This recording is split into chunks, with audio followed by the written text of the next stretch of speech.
Day 2 from Round Rock, Texas. Dell Diamond, the home of the Round Rock Express. Game 2 of 4 this weekend between the Bandits and the Volts in front of some record crowds here at this fantastic facility in Texas. Big night last night for the Bandits as they clinched their spot in Tuscaloosa, Alabama. And they'll meet the Talons in the first ever AUSL Championship. Volts and Blaze hoping they are not finishing last in this inaugural season. Well, the Bandits did so on the bat of one of their best, Skylar Wallace. In front of nearly 5,000 people last night here in Round Rock, Skylar Wallace hit the home run. That was the game-winning run that scored for the Bandits. It was a back-and-forth game between the Volts last night. The Volts' offense showed up, but the Bandits have been all about offense this season as the best offense in the league. They're 10-2 when scoring 6 or more runs like they did last night. They have hit 9 home runs in their last 5 games, and they have scored 3 or more runs in every game, which leads AUSL, putting up enough runs to support their pitchers.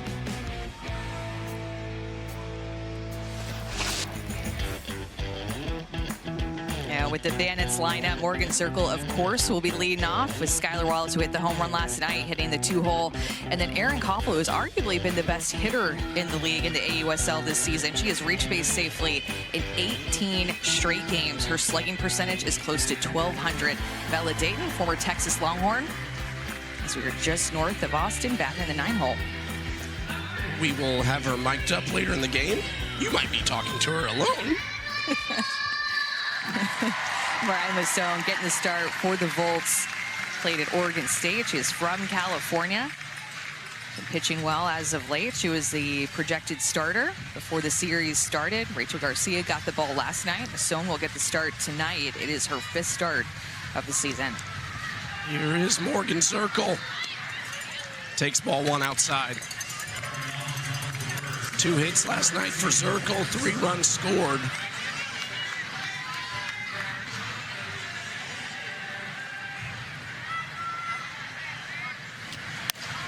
She's been putting some good at-bats together consistently. It has just been so tough to get her out. There's just something about her this year that she has been a different level of locked in. She has always been a high batting average pro, as she is a veteran now, been playing for many years. But this year has just hit different.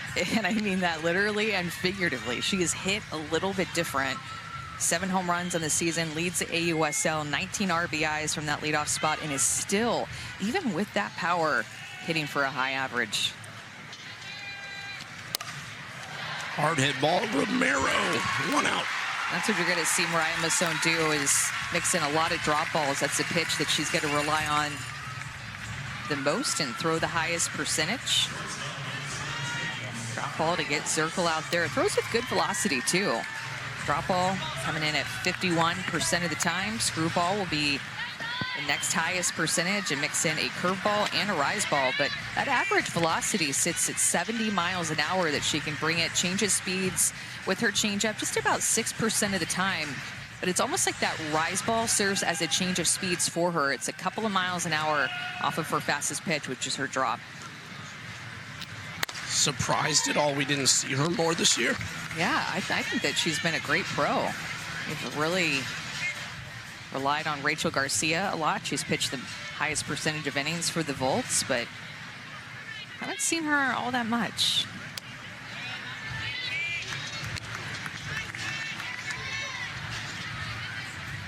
Wallace, the star last night. 3 RBIs, 3 hits. All 4 home runs in the last 9 games for Wallace. Romero again. This time she got Skylar Wallace out on a screwball. So 1 out on a drop ball to Morgan Zerkle, and then 1 out on a screwball. Good job of just the height of these pitches is what we're going to be looking for by Mariah Masson. It's just keeping the ball right at the knees. When you elevate pitches against this Bandits team, they elevate it out of the park, especially somebody like Erin Coffey. The Bandits lead the league in home runs, batting average, slugging percentage, just about every single offensive category. Coffey leads most of the individual categories in the league.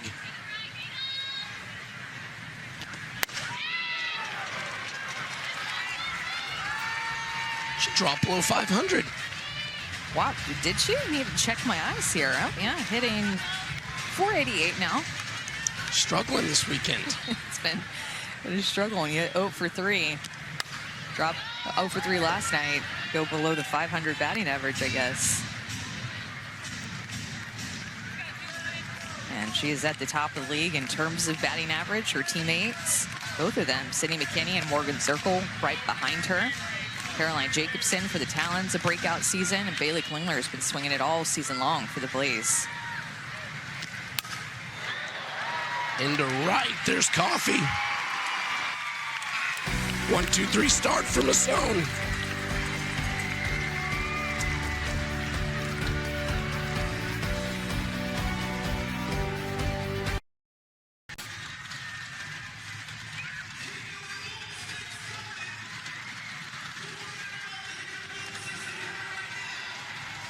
The Volts will start their lineup with the same way that they have the majority of the season, with Amanda Lorenz up at the top, leading the way. Last night, all she did was hit 2 solo home runs. One was to right field, like dead pull, and then one was to left field. She has been on fire last night after going hitless against the Blaze last weekend in Seattle. Briggs, Romero, Warren, Coffey, Pianca Stelli will hit behind her. Bates, Edenfield, and Scott, another former Texas Longhorn, hitting in the 9-hole this time for the Volts. Ciara Willis going to get the start for the Bandits. Played at UCF from Ontario, California. She has a nasty changeup. Can't wait for you guys to see it. It is a Bugs Bunny type changeup that she'll rely on. Bandits have done a good job these past several series of giving the ball to a lot of different arms, knowing that they've been at the top of the league and close to securing a spot in the championship. And they continue to rely on Ciara Willis in a lot of different ways. Start her and bring her in relief. Despite Lorenz's 2 home runs last night, Volts still losing 8-7 in a back-and-forth game.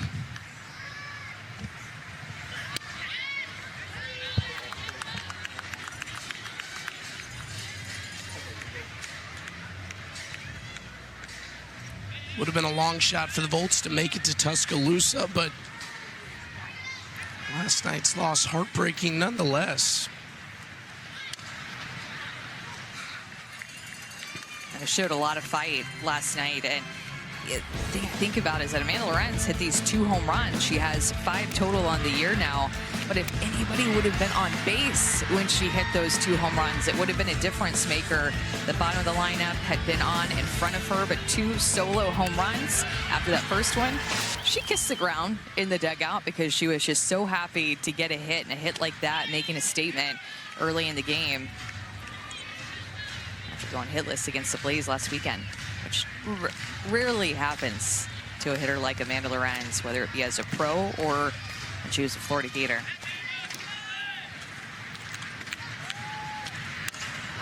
Into center at Nickles-Ca. 1 out. That's that changeup Ciara Willis will want to go to often. Yesterday we saw the Bandits throw 3 different pitchers, and so did the Volts. Yesterday, Odyssey Alexander got the start for the Bandits. Emily Kennedy came in relief, and then Lexi Kilfoyle through the final 3 innings and got the win.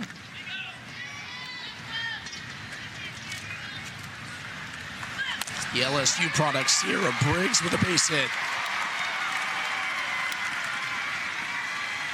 Been hitting the ball well here in Round Rock. That is her 3rd hit. Really good short game that she can use, but keeping her feet still and just swinging away here. Hit her with a lot of speed, but she's been spraying the ball all over the field. Staying inside that pitch for a single. Sets the table for Sierra Romero.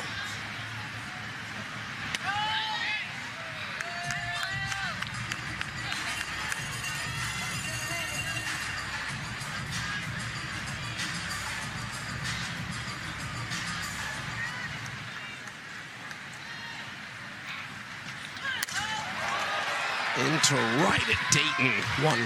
1-2 outs. Volts being really aggressive early in the count.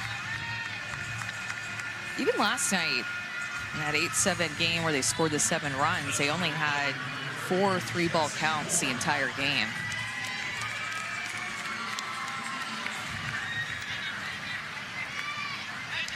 Last chance in the inning, Jesse Warren. Was it third last night, DP tonight. Slow roller at Willis, and that'll do it.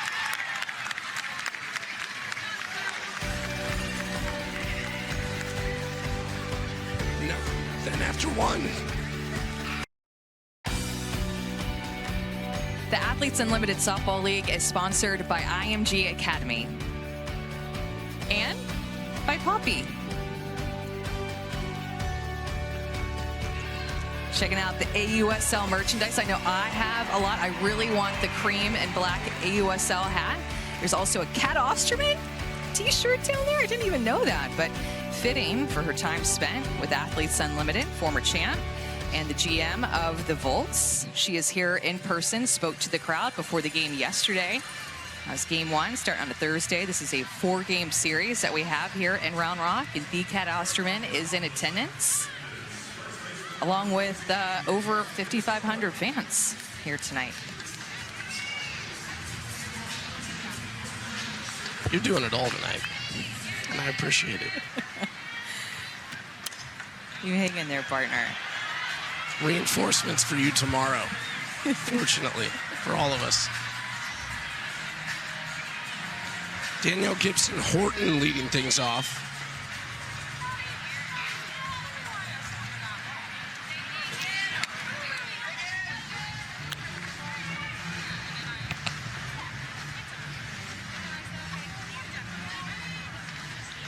Danielle drove in 2 last night with 2 hits.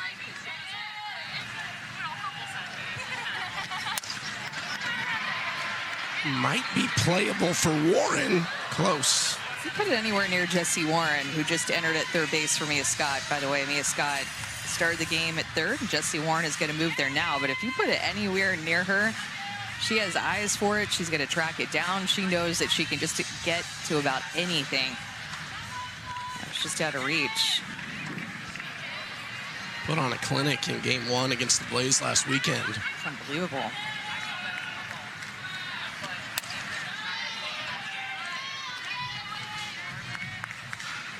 A lot of Mia Scott fans, though, in the house tonight. So I'm sure they love to see her get the start over at third base, hitting in the 9-hole. But, I mean, constantly little girls before the game. Mia! Mia, look at me, Mia! Screaming her name whole pregame. That's how I lost my voice. I was down there yelling at Mia Scott. Trying to get Mia Scott's attention. Yeah.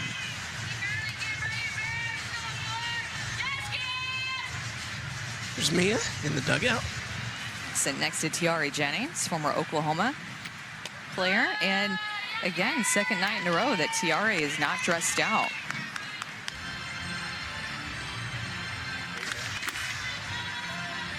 A lot of firepower right there. Right there. A lot of great games between those two players, too. They played each other a bunch. Just foul for Gibson Horton. A lot of pitches in this at-bat. A few quick outs, too, in the first inning. 3 up, 3 down from the zone. A couple of ground balls to second base, and then fly ball out to right field.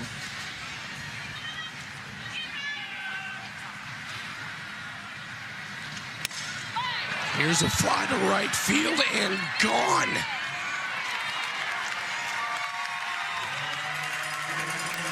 Wow, crushed it.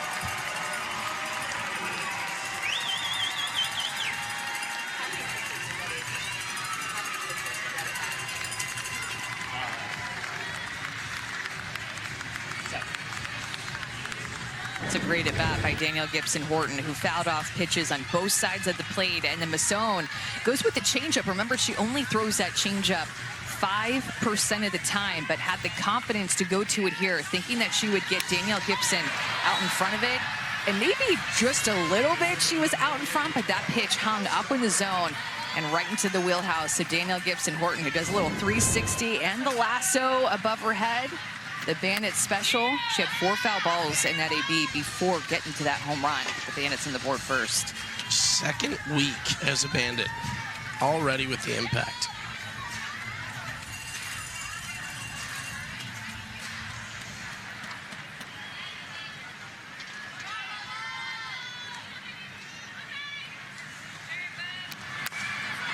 Ooh, wow, that was crushed.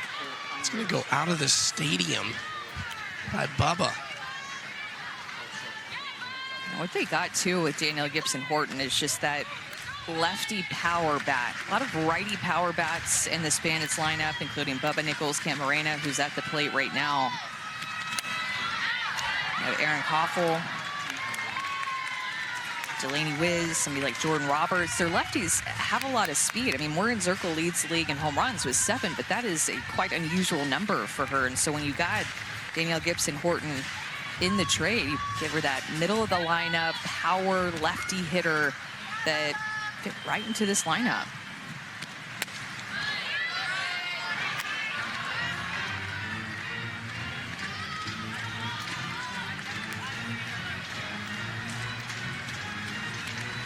Bandits 8-1 when they score first on the season. Bubba to right. Another foul ball. Checking with Savannah. Gibby, you said going into that at bat, you wanted to be aggressive, that was one of your goals. Tell me how that plays into your approach as you're working a count.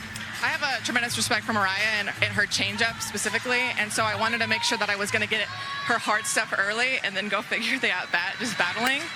Come on, Bubba. Sorry. Wait. Oh, fair ball. Big field, sometimes you can't tell from the angle. Yeah, totally. I was like, oh, come on. Okay, how does your AB play into the next home run? You guys are so good at that. I think, first of all, I love working with Bubba, and I love that we're kind of back and forth because for me, I just hit the change, and then she just goes and hits up and in, which is a completely different spread of pitches, a completely different feel of velo, and we just feed off of each other. We pass the bat, and I just love that about this team. Okay, I'll be right back. I'm going to go get Bubba. Back-to-back pull home runs by the Bandits, one by the lefty and then one by the righty. That was a towering shot off the bat of Bubba Nickles-Ca. And Danielle Gibson is correct. That was a rise ball hung out over the plate, not in enough. And these right-handed batters for the Bandits have a ton of power. You cannot miss. Bubba Nickles-Ca got hot last weekend against the Talons in Omaha, Nebraska when we were there. 3 home runs in the series that weekend.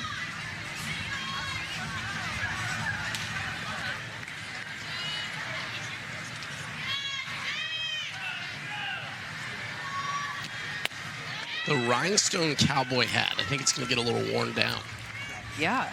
They're using it a lot. They're having to use it a lot. And I bet, there's so many young softball teams here. I bet some of them are going to see it in the dugout or see it on TV, and they're going to start a trend with the rhinestone hat.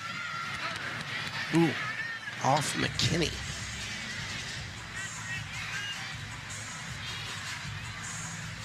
Does not feel good.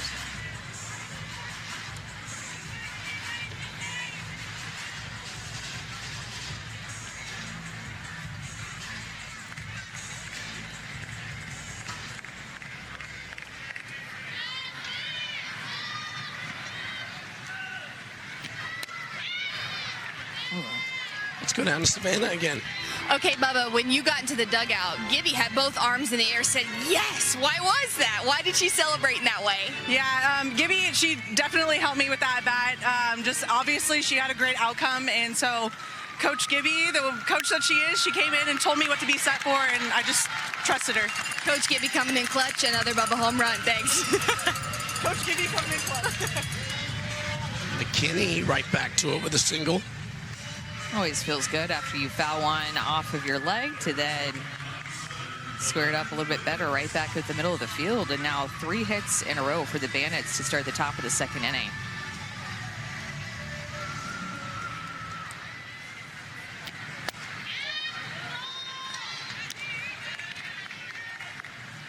Think about how quick that first inning was for Masson. 1, 2, 3 quick outs. Big adjustments by the Bandits right away in the 2nd inning. My goodness. She looked sharp in that first inning. A couple of weak ground balls and that fly ball to right field. And then quickly the Bandits turning on things. Second time through, they usually do that, but this is still 4, 5, 6 this inning that we've seen.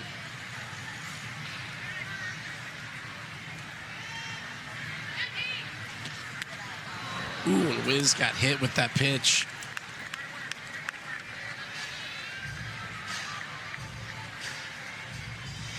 Still nobody out. 4 batters have come to the plate. 4 have reached. And one thing to point out, too, is Erica Piancastelli behind the plate today for the Volts. I think this is the first time that we've seen her catch for the Volts. Saw her pinch hit last night, come up with a big swing. And then we also have Michaela Enfield, who we've seen at times back behind the plate. She's actually at first base. Also swung the bat well and late in the game in her pinch hit opportunity. So trying to find a way to get them and the defensive lineup. Now we're going to see Sam Shao enter in relief.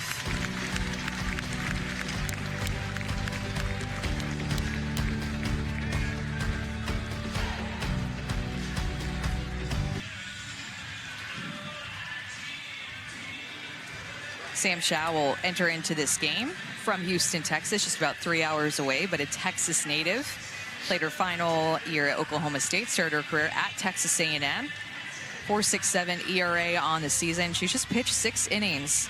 Came late, was playing in Japan, joined the Volts late as several players in the AUSL had to. And we saw her pitch last night. She was the 3rd pitcher that came in for the Volts that they used. She pitched 1 2/3, didn't give up any hits, no runs, did walk 2, and had a strikeout.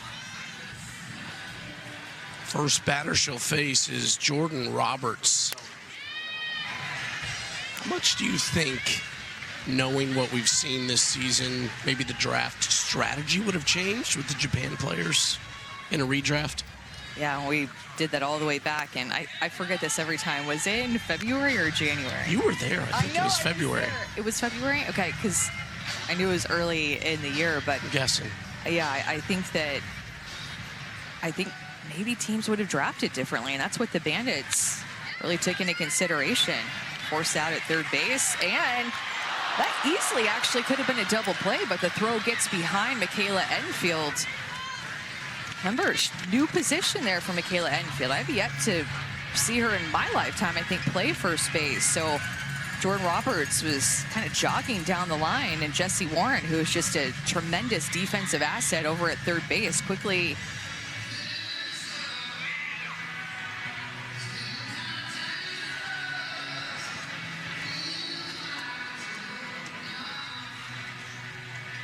see what's going on here.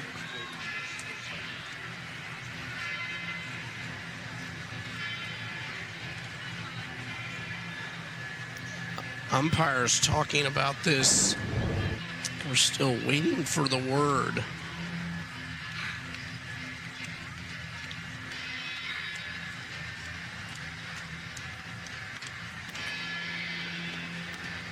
Yeah, as a base runner, do need to be sliding into third there. I'm wondering if they're going to be calling runner interference, but at the same time,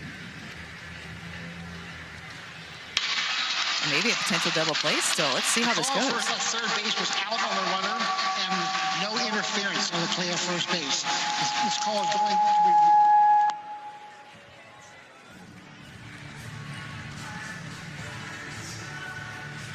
What, I'm just going to be honest. What a weird play, how that all played out. Sydney McKinney not sliding into third base. Jessie Warren even having a chance with a slower developing play to still be able to turn 2.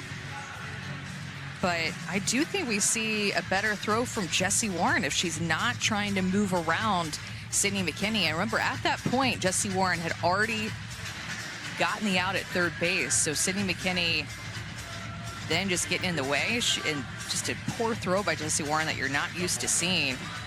Kayla Enfield tries to come off of the bag to get it, but there's just really no chance. So as of right now, it's going to go down as an E5, but we'll see if they're able to overturn this because of a runner interference. It's a big play.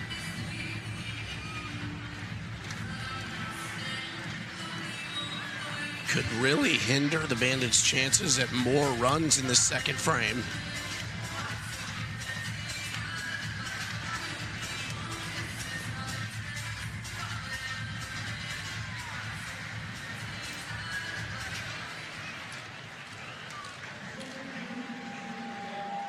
There's at third base. We have runners at first and third, 1 out. This is the Volts' first challenge. So unsuccessful. I thought it was a great idea for a challenge, too. So first and third, one out. And Bella Dayton, the 9-hole at the plate.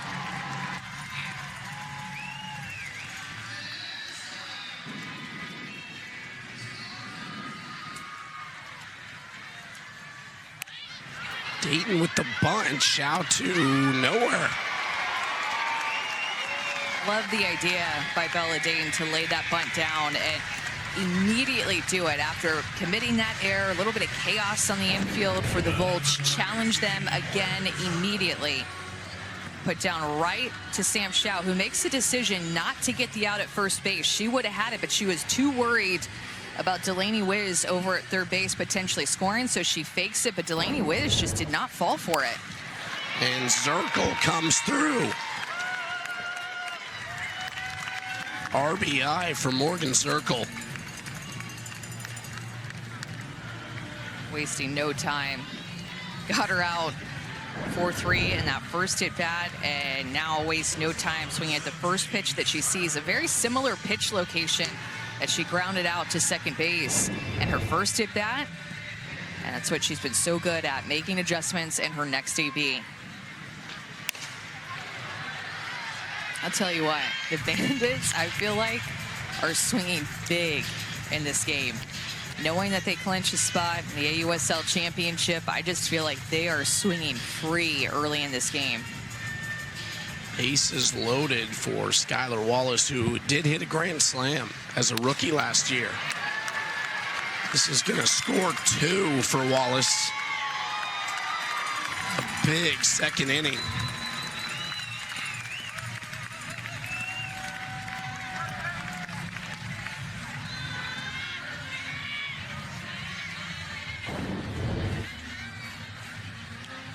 A couple of RBIs for Wallace, who's seeing the ball very well. Remember that home run she hit last night was pull power. Now she goes with an outside pitch to the left side or right back up the middle of the field as Sis Bates playing in. Already a 5-0 lead for the Bandits. Getting out of hand, and Aaron Koffel could really make this a challenge for the Volts to get back in this game. Still just one out. And I know it's early, but if you're a player in that dugout with the way that you're swinging the bat right now, you are thinking, let's try to end this in 5. Shallow left, Bates over. Lorenz wants it.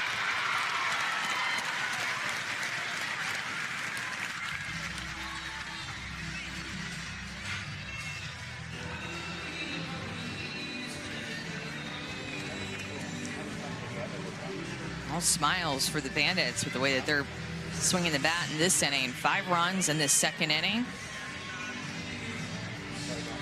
A chance for more.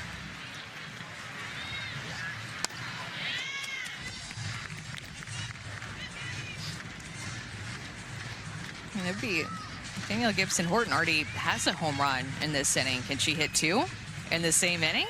Be an AUSL first, I think.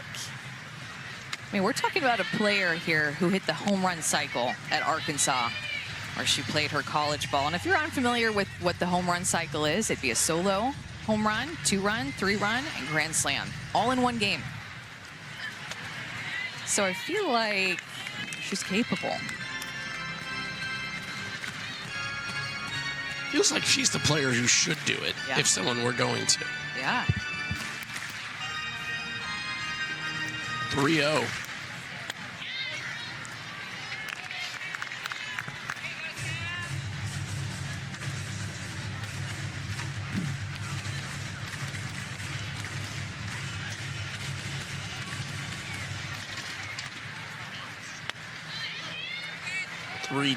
Shao back into the at-bat.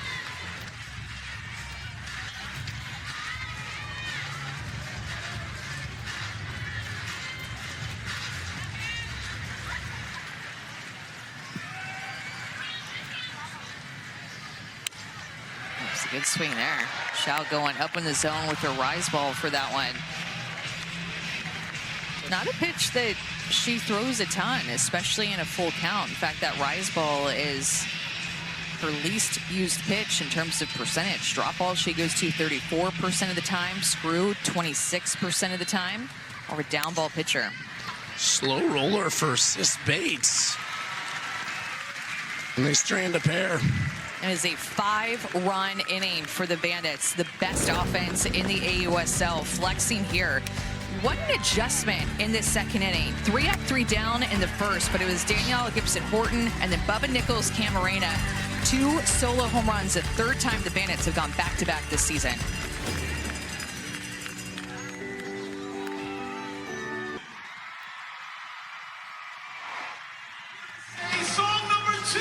Welcome back to Round Rock. Bandits with a 5-0 lead over the Volts, and we are right down I-35 from the University of Texas, home of the 2025 Women's College World Series champions. For the first time in the program's 28-year history, they took home the national title. Tonight, the AUSL welcomes and celebrates the Longhorns, and I'm joined by champion first baseman and catcher Katie Simmons. Katie, has it set in yet? It's been a little over a month, and when you hear, hey, you're a national champion, you're like, oh yeah, I am.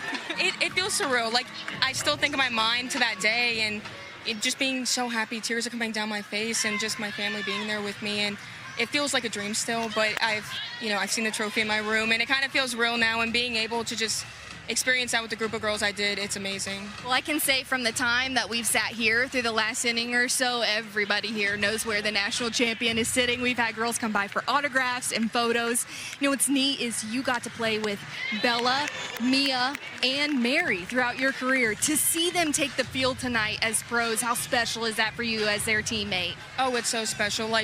Mary was there for my freshman year, and I remember looking up to her so much. She was an amazing catcher, and even to this day, I still do.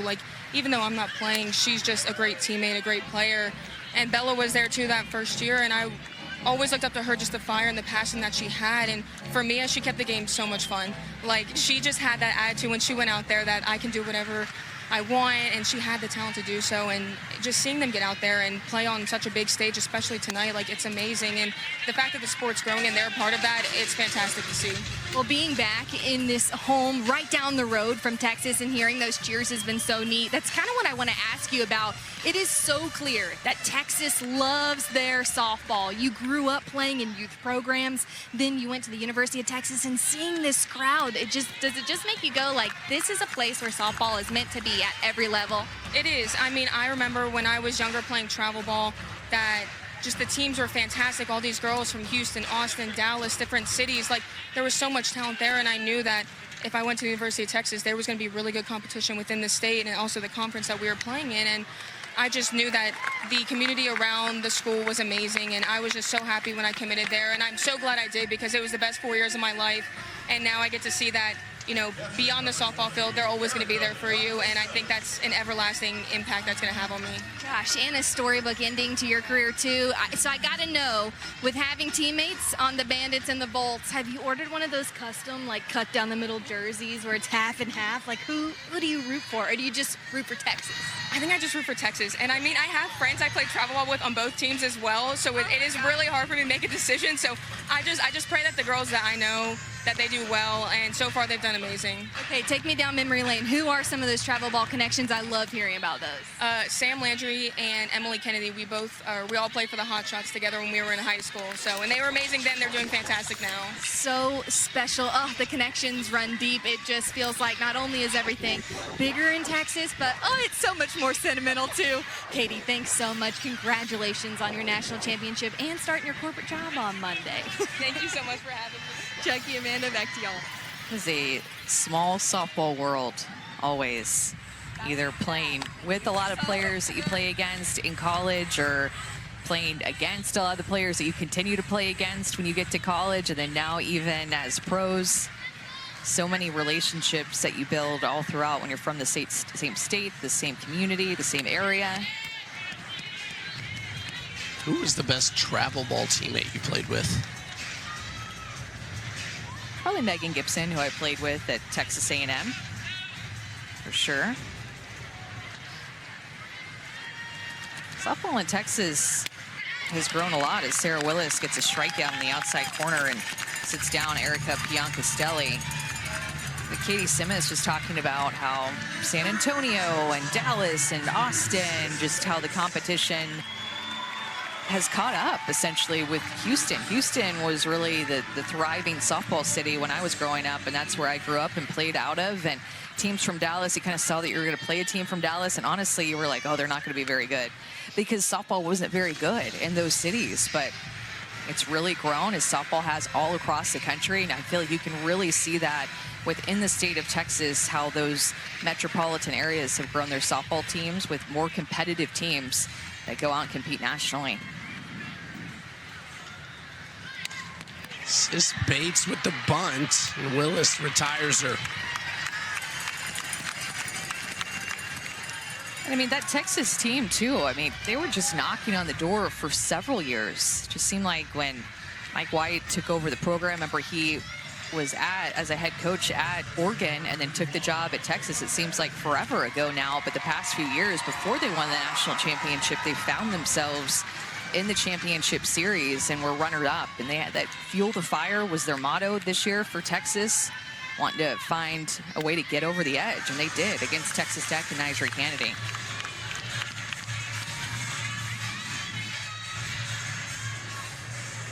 Here's Michaela Edenfield.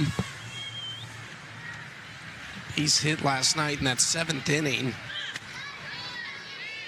Inside ball 1.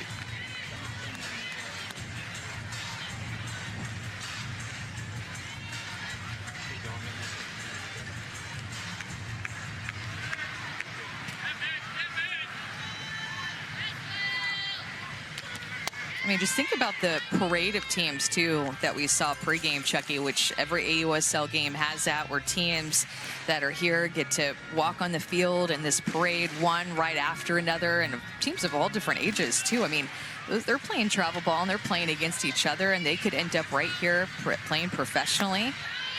And a lot of them know each other right now, and they could end up on this field playing against each other, even in college. But so many different teams represented from the Austin area and really beyond.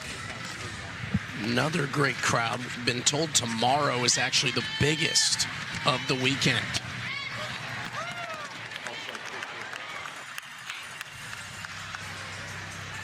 Trying to set records here in Texas. That's what we're trying to do.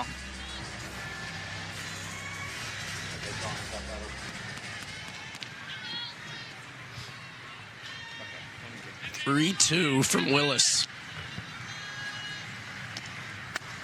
Oh, got her.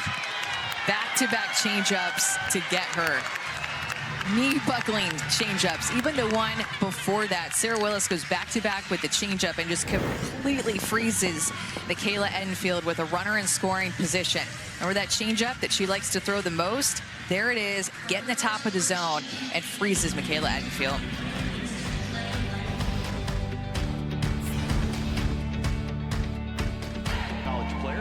State. She is truly a Wichita State celebrity when you're around here. Sydney McKinney, one of the greats to ever play in these parts.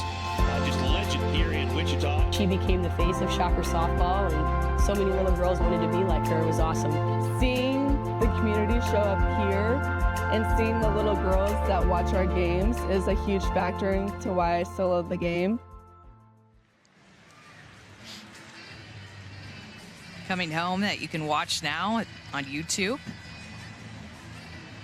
YouTube.com, that is, featuring Sydney McKinney, who talked about her experience playing at Wichita State. We've gotten to play there several years now on Wichita State's home field, and it's always cool to see her in her element in Wichita, and the fans love her. The coaching staff adores her, and you can tell that she truly does feel right at home.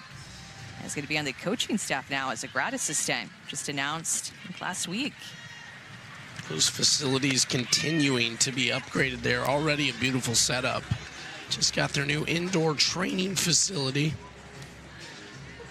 She's due up second after Bubba Nickles-Ca.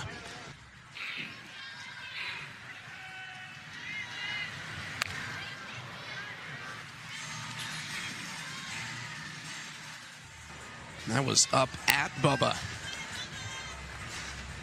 And again, that rise ball is a pitch that Sam Shao goes to just about 12% of the time. Throwing the upper 60s. So that drop ball is the hardest pitch that she'll throw at about 67 miles an hour. Everything else off of that.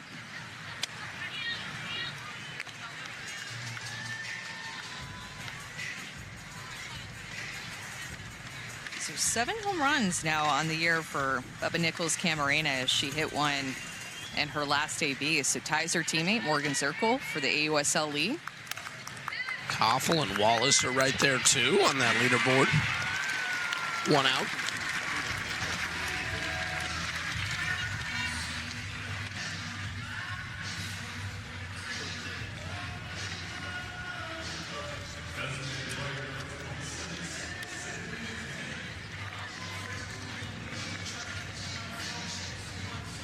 We're talking about, I think, last inning when Sam Shao came in, just about the Japan players who entered the season late for a lot of the different teams.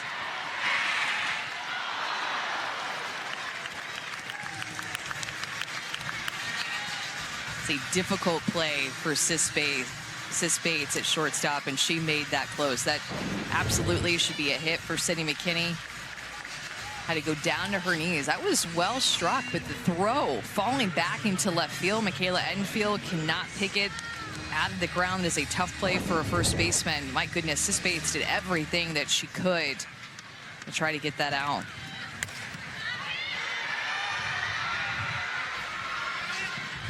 McKinney's second hit in the first 3 innings tonight. 7 total for the Bandits already.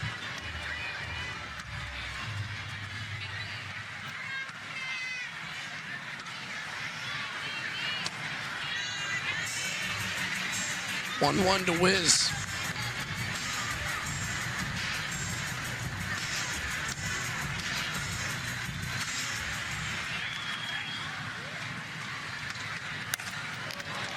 Ooh, Bates knocked it down. And nowhere to get an out.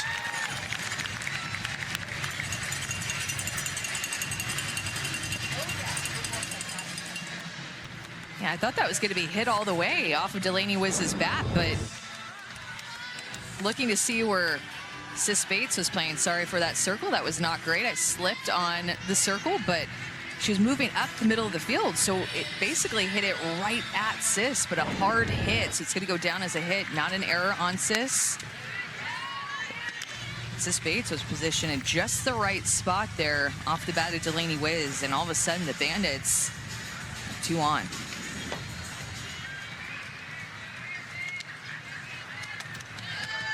Two-0 count to Jordan Roberts. Roberts reached on that awkward play at third base back in the second inning.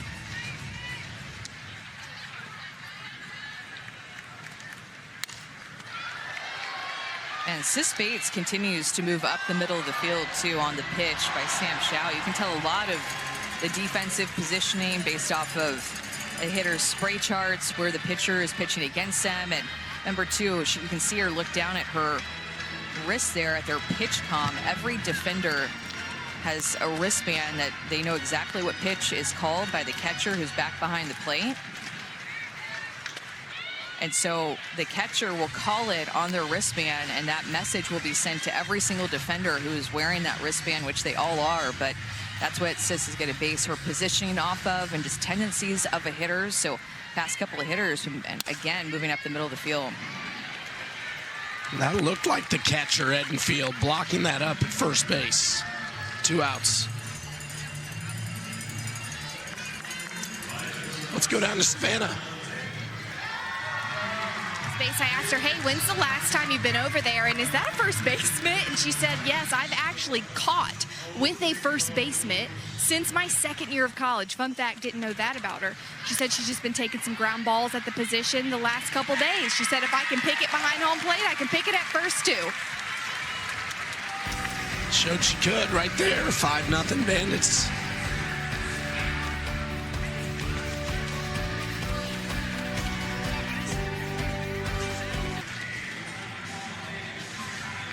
5-0 Bandits lead the Volts 8-1 in the hits category. Going to the bottom of the third. Bella Dayton's first year with Athletes Unlimited out of Wiley, Texas, and played her college ball just down the road. A Texas girl through and through from Wiley, Texas, and played at the University of Texas. 2022 Women's College World Series all-tournament team where she hit .350 that year, and also a member of Team Italy. Got to play in the World Cup last year. Went to the World Series 3 different times. Bella Dayton, what is it like to play in this stadium in Texas? Say that again? Sorry, I was reading. Yeah, no, multitasking really is difficult at times. But what's it like to play in this stadium in Texas in front of all these fans? It's great. When I came and visited for the All Legend Tour, it was just a great atmosphere, and I knew it would, bring all the fans from Austin and just the general area. We had such a big fan base at Texas, so I just knew the support would show. By the way, we talked a lot about travel teams, and there's a lot of travel teams here and league teams. What was your travel ball experience like growing up in Wiley, Texas? Who did you play for, and how did you get recruited to Texas? I actually played for a California team, so I traveled a lot back and forth. Just like wherever they played, I'd travel to them and practice on my own from like the age of 13 until I went off to college, and then I went in the transfer portal and got recruited by Texas after the fall of 2021. That's right. Started your career at Arizona and then transferred to Texas. So kind of like a Texas girl and a West Coast girl all in the same breath with your California team, huh? Yeah, I guess you could say that. Hey, you have some former teammates that are here celebrating the national championship that was just won. How often have you been able to keep in contact with those teammates, and how did you get to talk to them after the national championship? What was that experience like for you? As you did not win it, but you're an alum who saw your team win it. Yeah, no, I was in Chicago at the time, so I had to watch it on TV, but I reached out to a couple of them afterwards, just, showing how much care and love I have for them and how much they deserve that national championship. They've worked so hard, and just seeing how they had each other's back through that whole process, you could just feel the Texas love between all of them. I was able to see them throughout the spring just because my brother is one of the managers, so I was back and forth from Wiley and Austin quite a bit.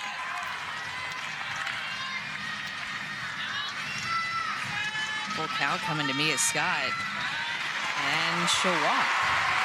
You guys clinched a spot yesterday, Bella, to make it to the AUSL Championship. Did you guys celebrate? What was that moment like? And just knowing that you clinched a spot to play in Tuscaloosa? We just knew that we had all the fight, to get where we wanted to be. And I think that getting that clinch just took a little bit of weight off our shoulders just because, coming back after break, we didn't have the greatest start, but we powered through and we had each other's backs for that. Celebration, I wouldn't say there's celebration. It was already like 11 o'clock. By the time we were done, so straight to bed. Amanda Lorenz, top of the order for the Volts at the plate.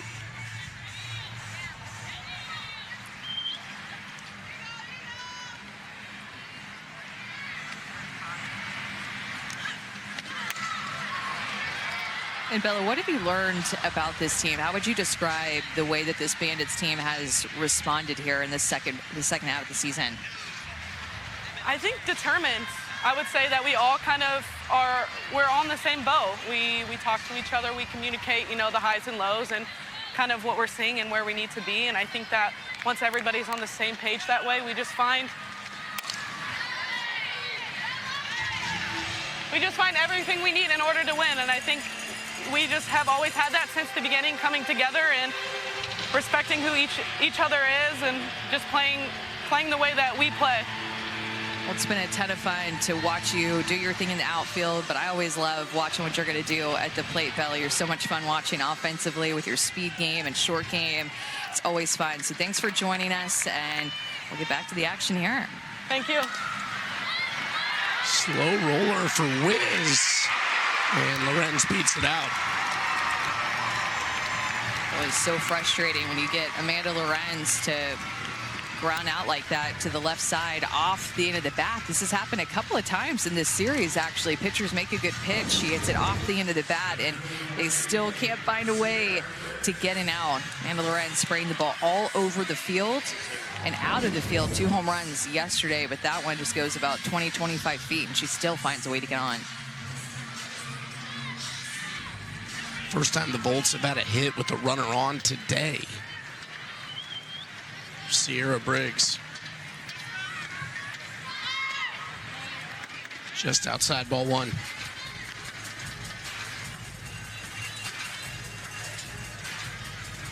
Briggs started this season with the Blaze, but since joining the Volts has been excellent, especially offensively. Yeah, I like her in that 2 spot.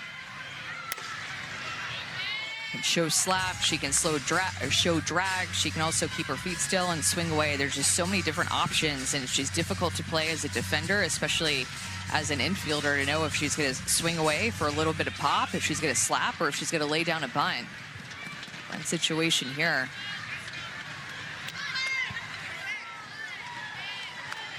She was a GA for Beth Torina at LSU this year alongside one of her former teammates, Taylor Pleasance. Pretty good couple GAs right there. Good. A lot of players like to stick around to their alma maters and finish out maybe a degree or not finish out a degree and still just stick around. Barely held back there. A rise ball up in the zone.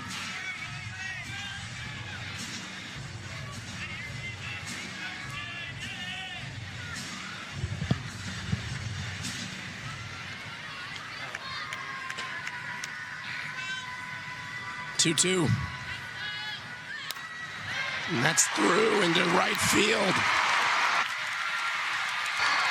Scott will score. First run of the night for the Bolts.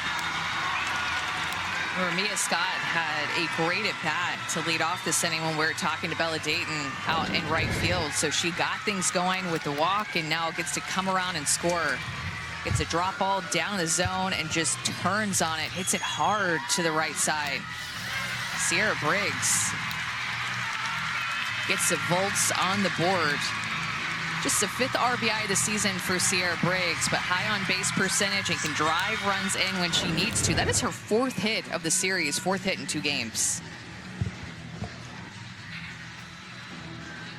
And it will initiate a pitching change. Another Texas native seeing her first action of the weekend, Emily Kennedy from Texas A&M and the Woodlands, Texas.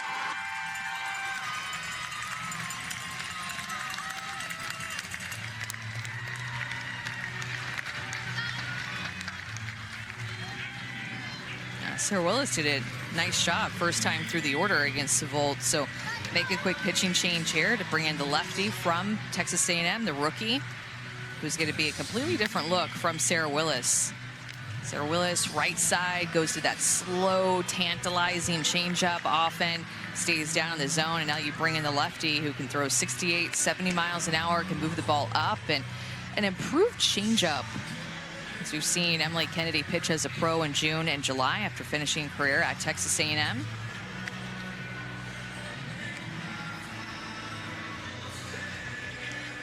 Some up and down moments that we've seen from Emily Kennedy as a pro. There are times where she comes in and it's just been lights out. And there are times like last night when she pitched 1 2/3 innings, gave up 5 hits, 4 runs, 3 of them were earned.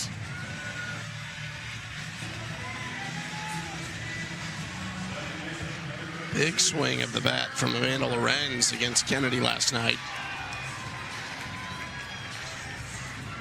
1st and 3rd, nobody out. Runner goes and is in trouble. Wallace has her, but Lorenz will score. Or did they? The second time they get Briggs. It was one of those plays you had to keep watching because Skylar Wallace dropped the ball after she tagged her. I think she's still asking for some clarity on if that actually would have been an out. But when Skylar Wallace tagged Ciara Briggs, ended up losing control of the balls, and they just ended up finding a way to get an out of her later, but the second run does score for the Volts.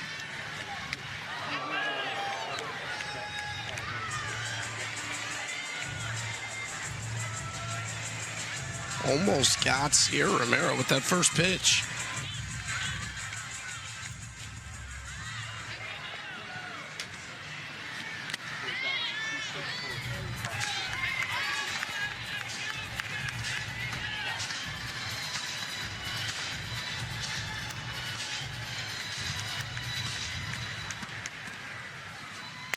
Here's that changeup, an improved changeup, and you know that she's feeling better about it to throw it in a hitter's count like that.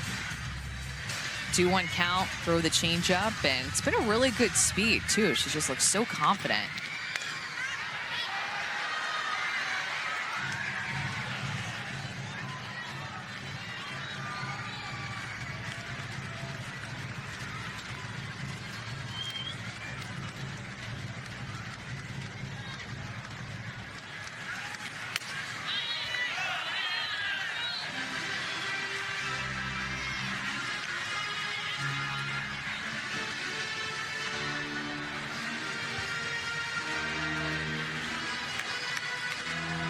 One away, nobody on for Romero.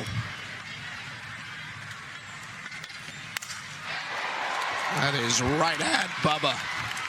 Now, Ciara Romero seems to be seeing the ball well. Went 2 for 4 with an RBI last night. Scored that one up pretty well. Had a good swing in her first at bat too. Go down as the second out of the inning for Emily Kennedy.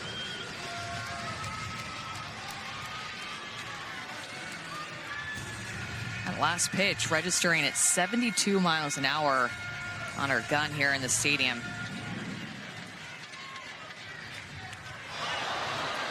Warren does get hit.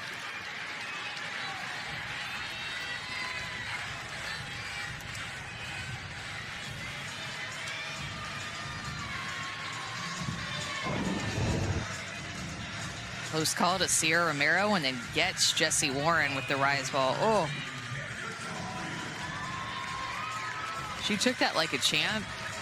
70 up and in on the shoulder. Woo. Not gonna feel good. Did not look overly appreciative.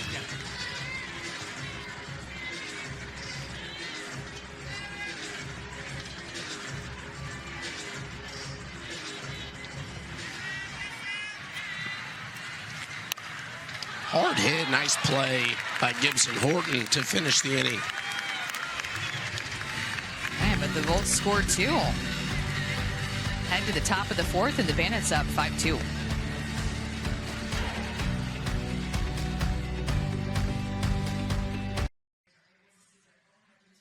When things are clicking as a hitter, it just feels easy. You're seeing the ball as a beach ball. You're taking pitches that aren't strikes. You're hitting very selective pitches. Everything is just being easy and comfortable. You walk into the box confident and know that you can't be beat. You have this presence about you, this dog mentality about you, and you just know everything's going to work out in your favor. Yeah, that is, when you're feeling good, that's what it feels like, and that's what it looks like, that dog mentality that Skylar Wallace talked about. Already has a hit and 2 RBIs in this game. She was 3 for 4 last night. Bandits lead the league in home runs. Talons were close to them at one point in the season, but look at how the Bandits have pulled away from the Talons. Double the bottom 2 in the league, too. Yeah, the Talons playing the Blaze in Salt Lake City in a 4-game series there.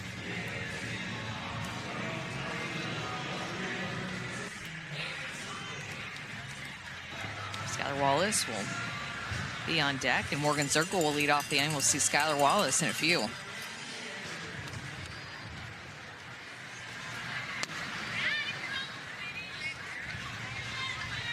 Strike 1 to the top of the order, and Morgan Zerkle.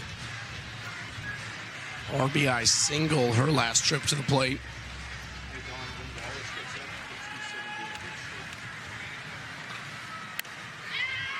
And shallow right field. Ciara Romero's there. Sam Shawish has been throwing that rise ball a little bit more than normal. Got the out on the rise ball there. An easy pop-up for Sarah Mero to get under. It was off of the rise.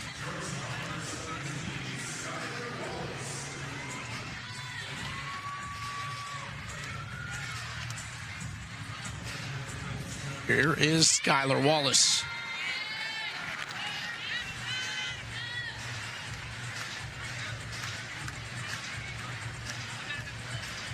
Only player who has not been on base today for the Bandits is Erin Koffel.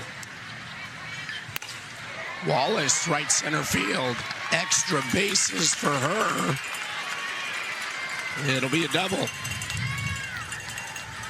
This continues to square things up. I thought maybe she was going to try to turn this into a triple.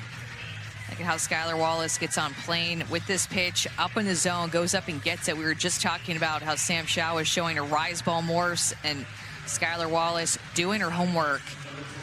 The hitter's in front of her, gets her barrel up in the zone and gets an extra base hit. I really thought she was going to turn that into a triple. Savannah, what do you got?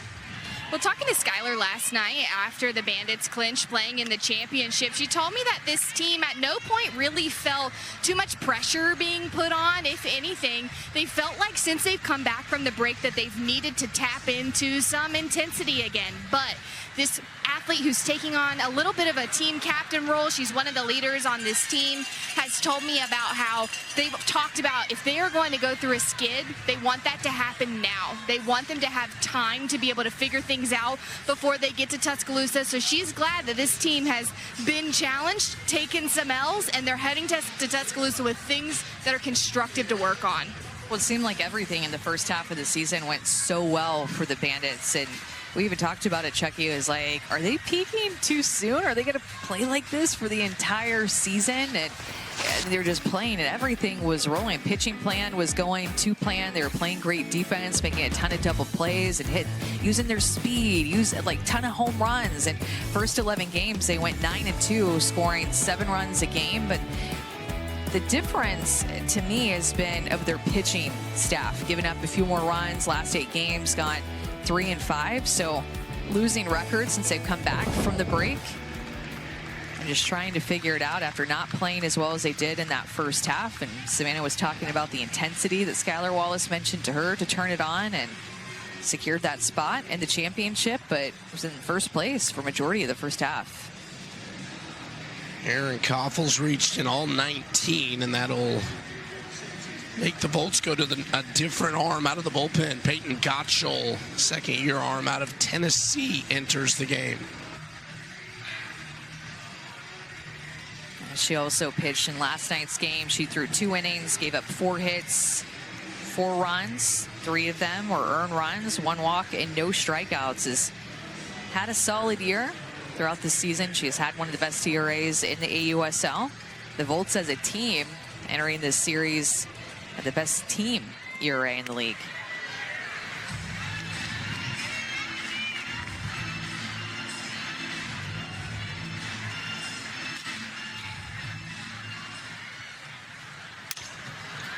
In the left field, long run for Lorenz. Oh, nice grab. Worried she's going to go barreling into that wall. Woo! That was close. Great hustle from her. And then the thing that I loved about that is that she just stuck her glove out at the last possible second to be able to secure that out. So look at where she was playing in left center field. She had a long way to come for this. They needed that out, pump, pump, pump, and then reach.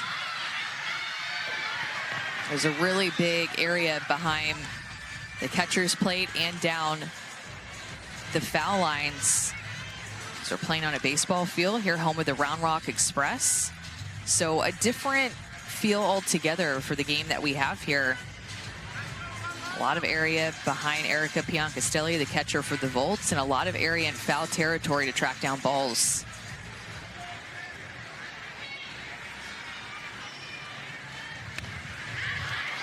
This one a little closer to Piancastelli. Job done by Peyton Gottschall.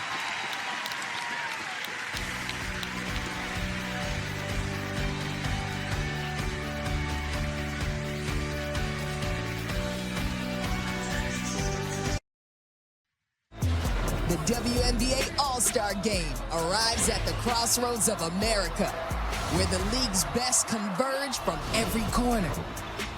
A showcase of swagger, greatness, and fun, all on one stage.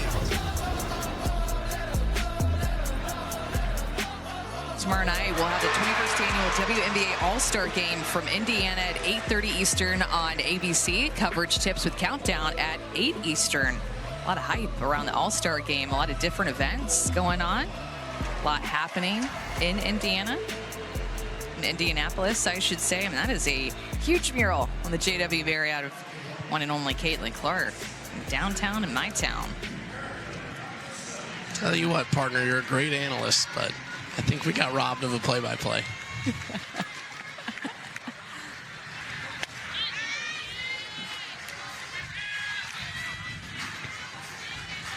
Danieca Coffey leading off the fourth for the Volts.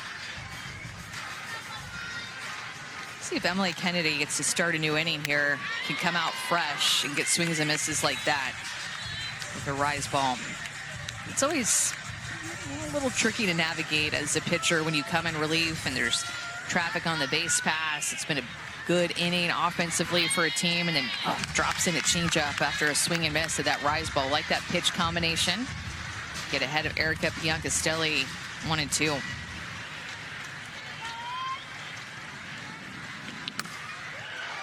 Big swing to right field and foul.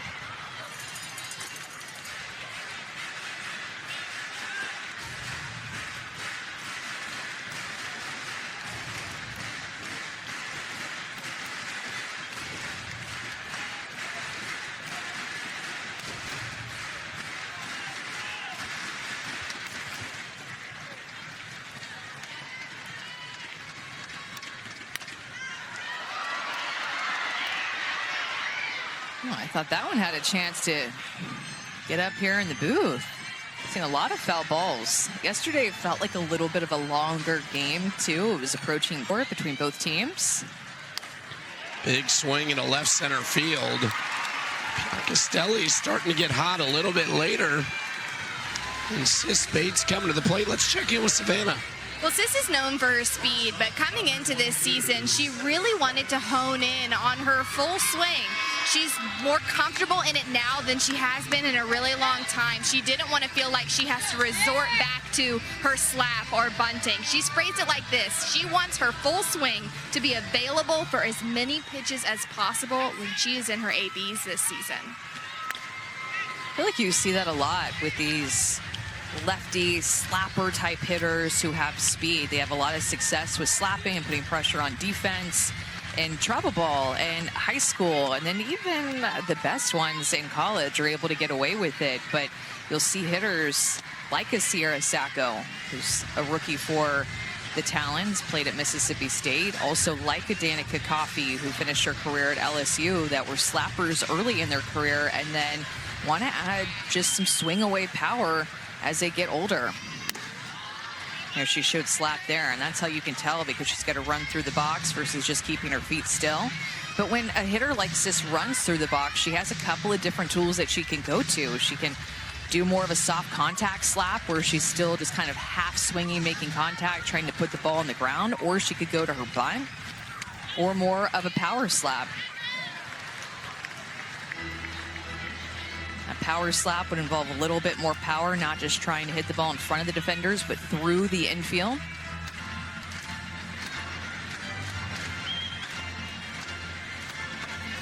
(3-1) to Sis. And she'll walk.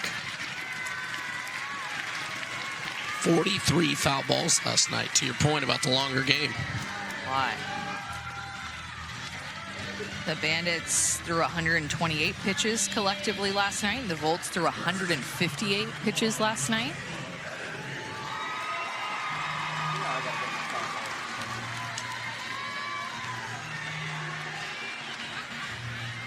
Tough spot for Kennedy after the single and walk to start this inning. Now Michaela Edenfield. And big swing for her to foul off the first pitch.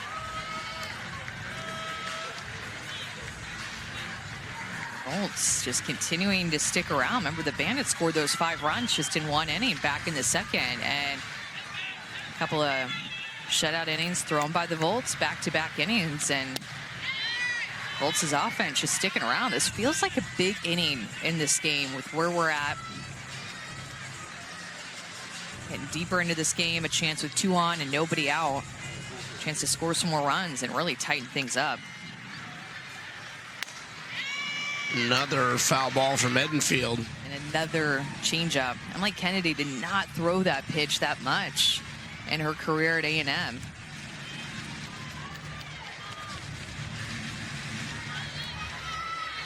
A Longhorn Aggie battle on deck. Mia Scott, a fan favorite here in Round Rock.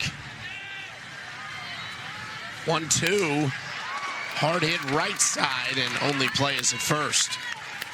Good productive out, though, to move both of the runners into scoring position with Mia Scott coming up. And the fans know it, all 5,500 of them.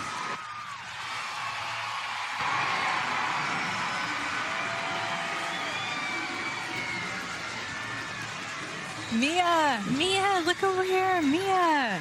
She's like a rock star here.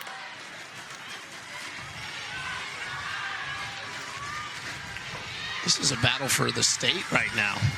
It is. A&M versus Texas. Remember, they had that really great super regional a couple years ago in Austin. Probably one of the best super regionals ever. So Emily Kennedy pitched against Mia Scott in that 2024 super regional when Texas was a 1 seed, A&M was a 16 seed on the road in Austin. The series went 3 games. Just an absolute battle.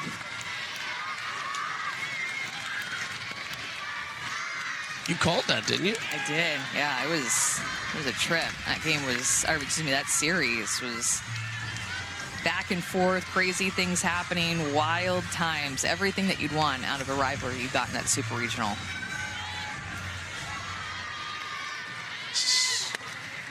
Scott takes strike 1, 3-1 count. She's just 2 for 7 against left-handed pitching this season.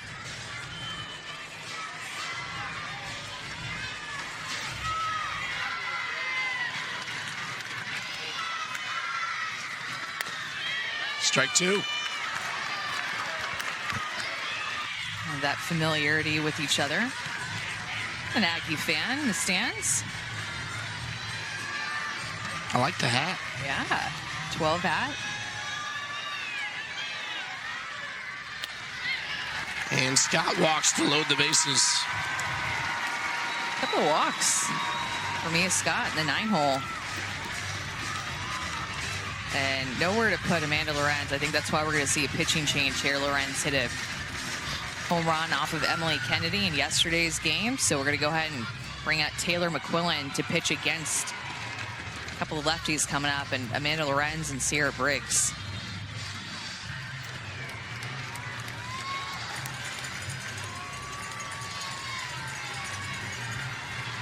It'll be Taylor McQuillin, the veteran out of Arizona, making her first appearance of the weekend. 10th of the season, and has been a great relief pitcher for the Bandits all year. Yeah, she has. You could bring her in at any time, but it seems like she really thrives in relief situations.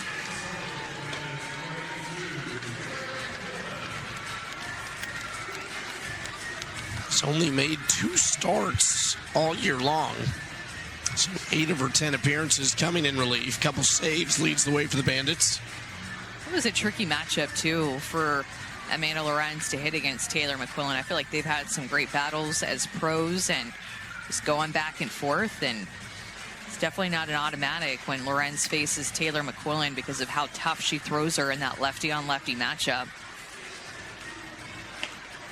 McQuillin got to go to her curveball about 30% of the time. Those lefties, they love that curveball. Got to use her rise ball 20% of the time, her changeup about 18% of the time, and her drop also 18% of the time.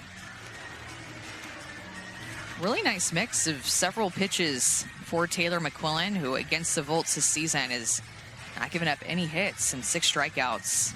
You remember, Amanda, that appearance came in Sulphur, 3 innings pitched, retired all 9 batters she faced with those 6 strikeouts.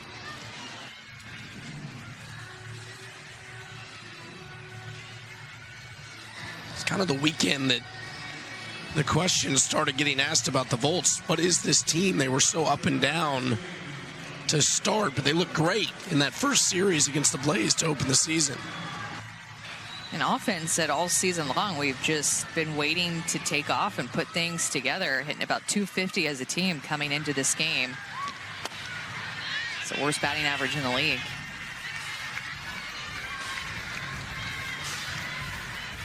These two both in either year 5 or 6 with Athletes Unlimited, so they know each other well. That was a good pitch right there. Taylor McQuillin trying to go inside to her a couple of times and close pitches, but not getting Amanda Lorenz to bite. And look at this juicy hitters count she finds herself in. See if McQuillin brings it more over the plate. This is not hit super hard, almost over the head of Coffey, though. Nice play. And a big out for McQuillin. Yeah, Taylor McQuillin decided she was going to go hard into Amanda Lorenz in this AP. She just saw 3 pitches and found herself in a hitter's count.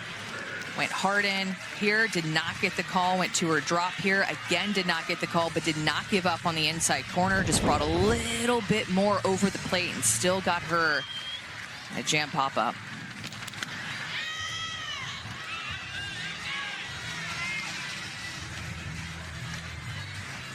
Last chance for the Volts, Ciara Briggs. He's been on fire. 2 singles in this game, 2 singles last night, a couple of RBIs. Got an RBI now in both games of the series.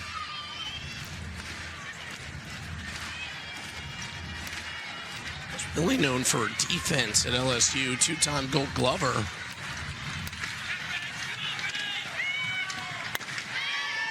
Ooh, it is in there for a strike. Just a late call. It fooled me. I know. The call is a little bit late with our home plate umpire, Lyndon Baptiste. You got to hang on for a second. The close call to see if he is going to call it a strike or not.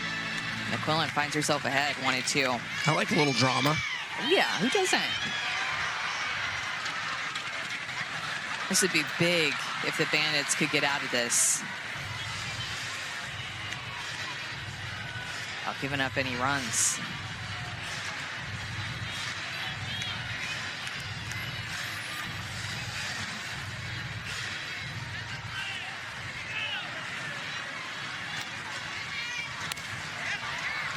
Into left center, Zerkle will make the play. Taylor McQuillin enters into the game with traffic and finds a way to get out of it.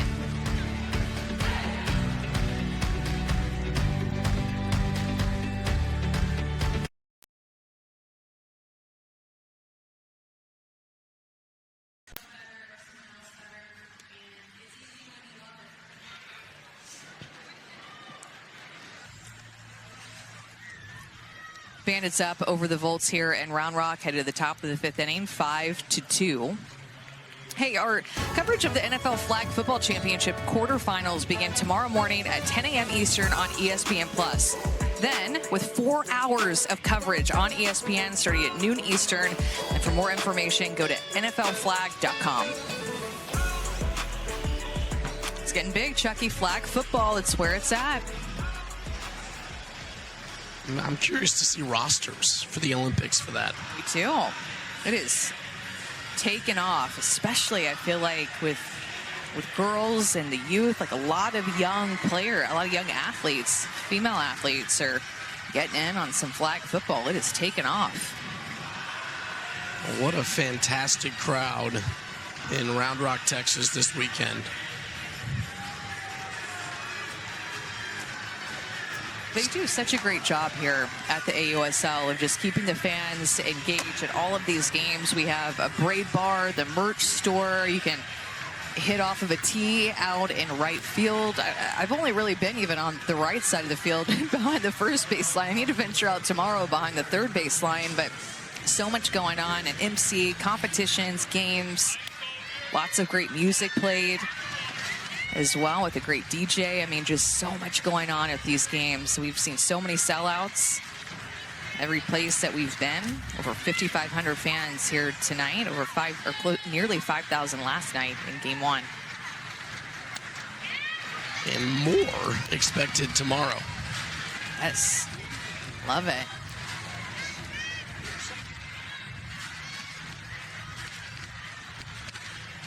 Expecting a big crowd, too, for the AUSL Championship in Tuscaloosa. Ooh, McKinney to left center.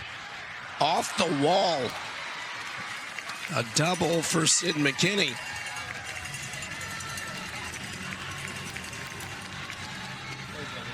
You got to respect the short game of Sid McKinney, and you also have to respect the power. And Amanda Lorenz was playing so shallow. Look at where she starts. Ciara Briggs out in center field, still playing fairly shallow, but Sydney McKinney just beats them on the left side. That left center field gap, it almost got out of here, but it didn't. It's a double for Sydney McKinney. And Lorenz is playing super shallow.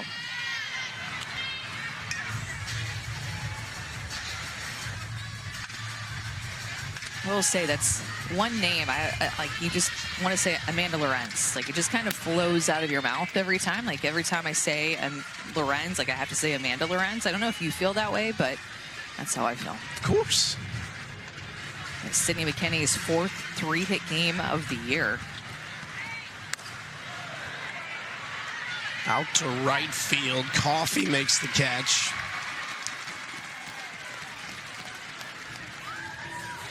Nothing's really flowing for me tonight, Amanda, if you can't tell. You're helping my flow. Yeah, of course. That's Appreciate that. I know for sure.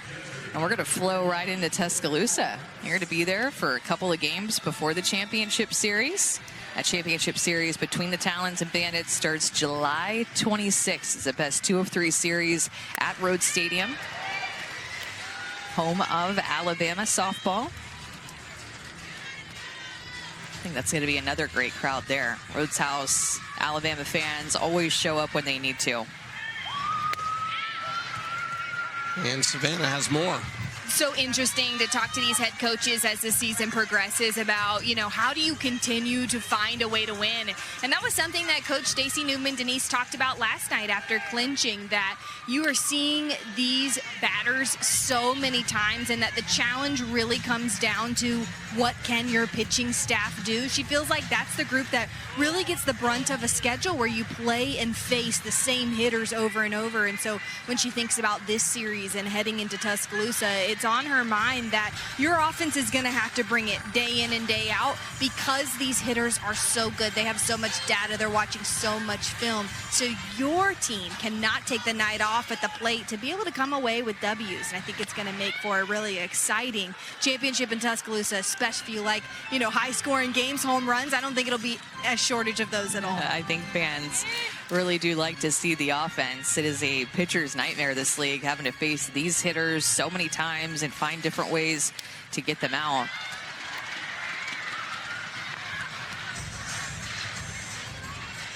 They played each other tough. Chucky, we got to call this series last weekend in Omaha, and this is just truly like the definition of a back and forth series because no team has won 2 games in a row against each other. Each team has 4 wins. Bandits are scoring more runs per game than the Talons, but I feel like the Talons, well, actually their Talons ERA just a little bit higher than the Bandits even. So it's surprising always to look at those numbers and not see that the Bandits have the edge in the win column, but that's because a couple of those games were run rule wins for the Bandits where they just really ran away with it and put up some big offensive numbers against the Talons pitching staff. And that is with Maya Brady now returning for the Talons, which is huge news. That's a great point. I think Tuscaloosa is really going to thrive with the championship series as Peyton Gottschall walks Jordan Roberts, but we have connections there at Alabama, and the Patrick Murphy, the head coach of the Alabama Crimson Tide, sent me this billboard. There are billboards all over Tuscaloosa that are promoting not only the championship July 26th through 28th, but also the 2-game series between the Volts and the Talons that will happen a few days before that. So Road Stadium, gonna get to see a lot of AUSL action, and Montana Fouts will be back in town pitching in her own stopping grounds.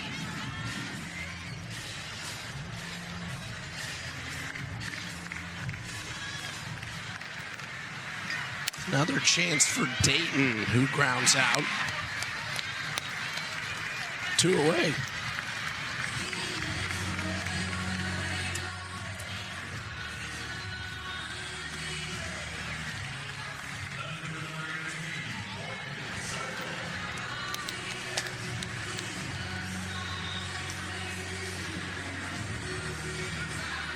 Top of the order for Morgan Zerkle.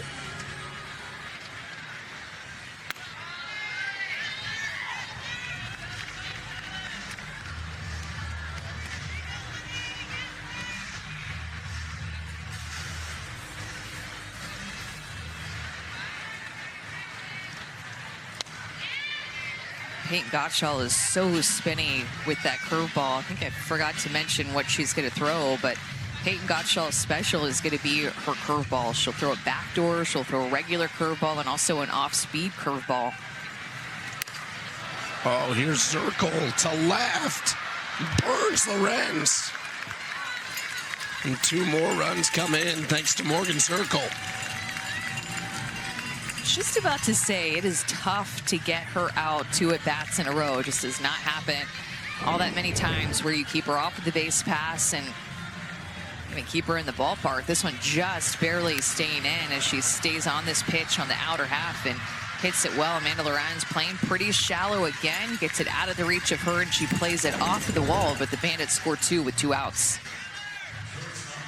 Zerkle alone 556 with 2 outs on the season. That is the first 2-out hit, actually, even in this game.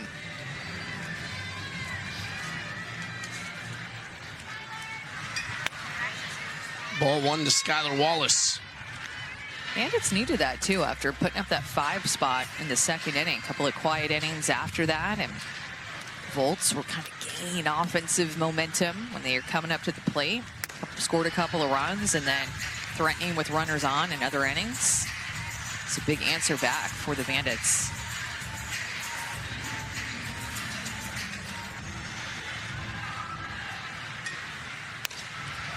Here's Wallace, not going to have enough on it to a fellow Gator, Lorenz, out and left.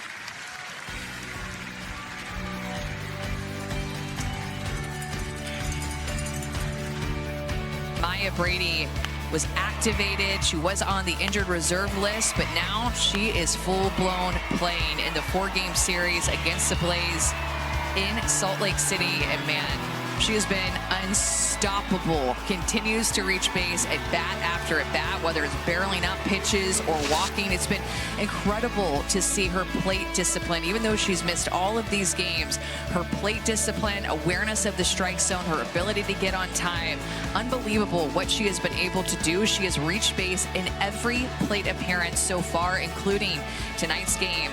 She walked and singled, so she continues on. Savannah, what do you got on Maya? Well, it's so fascinating to see and know that Maya told me that she was nervous returning to the field because, wow, has she not looked like it at all. She's been working back from a grade 2 hamstring strain, and that kind of looked like being out for weeks at a time. She thought it was going to be a short recovery, and it just kept getting extended. She started hitting off the tee and front toss at the end of May. Then she began hitting off of live pitching in mid-June, and she knew that the hurdle she was going to have to get over was going to be the mental worries about re-injury, doubts about, can I be the same player again? She said she was wondering, can I do this? She told herself going into this series, I just want to compete. And man, has she done that in the series for the Talons. Wallace for out number 1. She just has to be so ecstatic about the way that she's played along with Howard Dobson, her head coach, and the rest of her teammates. And unfortunately for Jalen Alchin, she was reassigned back to the reserve athlete pool, which we had a feeling was going to happen when Maya Brady got off the injured reserve list.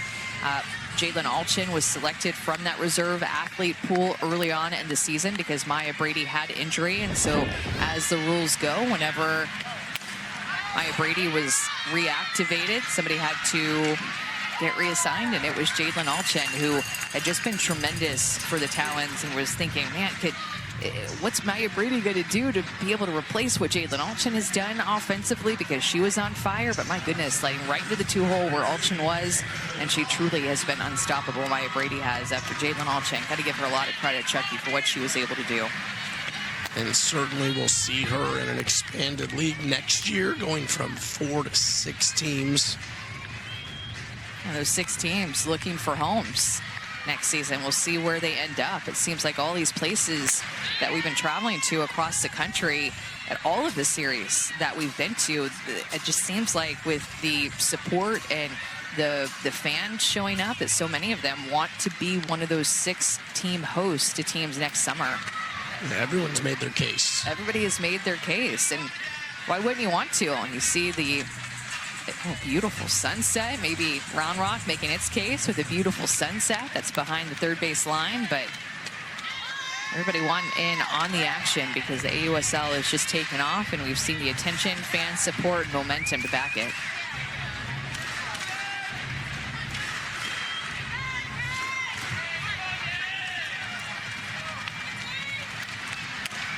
And up the middle by Coffey to break up a 1-2-3 for McQuillin.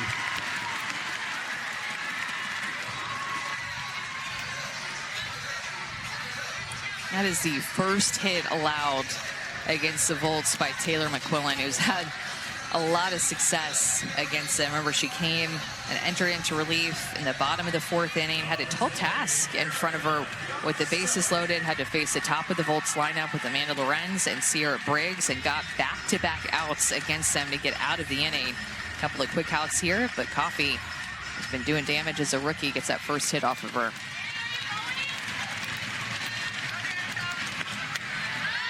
First 2 outs, just took 4 pitches from McQuillin before Coffey's base hit. Now Erica Biancastelli at the plate.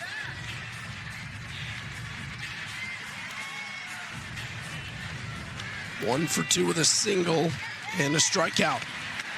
You know, one of the best things about playing at the Round Rock Express Stadium, Chucky, is the size of the stadium that can support the demand of fans, and the seat backs and just amount of places that fans can sit here at a big stadium like this. And it's one of the tough parts about our sport right now. We just don't have a lot of big stadiums. You think of Love's Field, which is Oklahoma's field in Norman, Oklahoma, as well as Devon Park, the home of the Women's College World Series. But besides that, we don't have a lot of big facilities. Into right, Dayton back, and it actually was shorter for out number 3.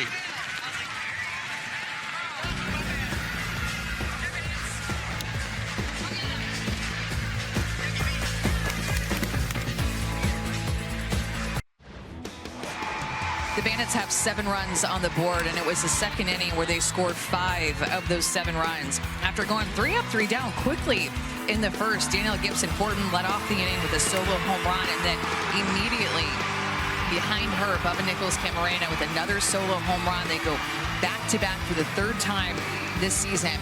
5 runs would be scored total in that 2nd inning as the Bandits offense really flexed, put up a couple of zeros by the Volts in back-to-back innings, and then scored 2 runs in the 5th to give them that 7-run spot. They're up 7-2. Gottschall and company need a clean inning here to make sure this does go 7. That 5-run deficit. And I say that with Coffey, Gibson-Horton, and Nickles-Ca coming to the plate. Any of those hitters have a chance to leave the ballpark at any time. Saw several home runs last night, and continuing on here. Is the air a little bit thinner? Are we at elevation here in Round Rock, Texas, or what? I don't think that we are. That's a Texas girl. Anybody thinks I'm just a complete idiot. I live here. That is a joke. Normally, I would laugh at you. You're laughing on the inside. Yeah. Everybody's laughing and crying, trust me. With me.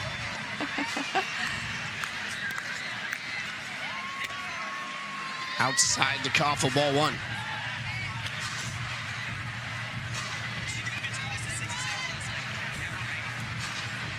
Coffey does not have a hit in the first 2 games of this series so far. think entering the series, her batting average was .523, dropped down to .467 now. As a hitter, you have to remind yourself not to look at that because it goes down so fast.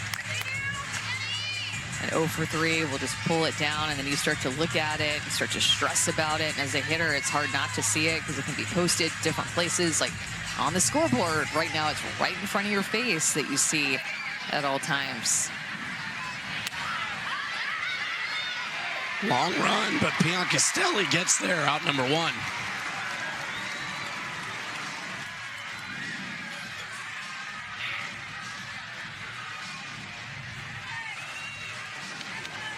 Peyton Gottschall is the ultimate hype woman. Oh, yeah. Everybody's hype woman. Brings a great energy.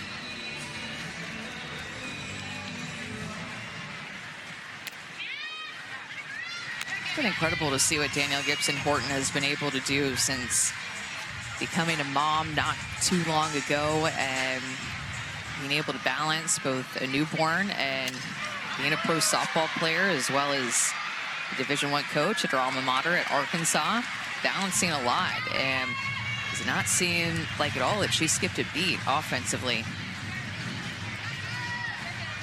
And just had her first child in November after missing last summer. There she is, right on cue. It's good on Savannah. Well, as we head into this championship and the makeup of this Bandits team, you need a glue person. And head coach Stacey Newman-Denise says that is Bubba Nichols for this squad. She had so much praise for her as the consummate pro. But when you think about a team that's going to make a run for a championship, you have to have the type of leader on your team that everyone looks to be like on a day-to-day basis. And regardless of the results, Bubba has the ability to laugh at herself, make her teammates take the game lightly, and she goes out there and plays like a kid day in and day out. And that's what I was just about to say, Savannah, is that you would never know if Bubba is 0 for 3, 0 for the series, 4 for 4, and a crazy big day. Like, she shows up to the ballpark as the exact same person for her team. 3 for 3 night for Sydney McKinney. And that was something, Chucky, in the inaugural AUSL draft, whenever all these players weren't on teams. We just had 4 names: Volts, Talons, Bandits, and Blaze. And these GMs and head coaches had to start from scratch and create a team. And so, of course, you needed different positions. You need some lefties and righties at the plate. You know you need some pitchers, but like looking at what people can bring physically was one part of it. Looking at personalities that they can bring was a whole other different part of it to find the right fit. And so when these coaches were drafting and thinking about the strategy and the brand and culture that they wanted to build, it wasn't just about the physicality piece and what pitches that they throw and how much power they have at the plate, but personality was such a big piece. A nice catch by Lorenz on the run.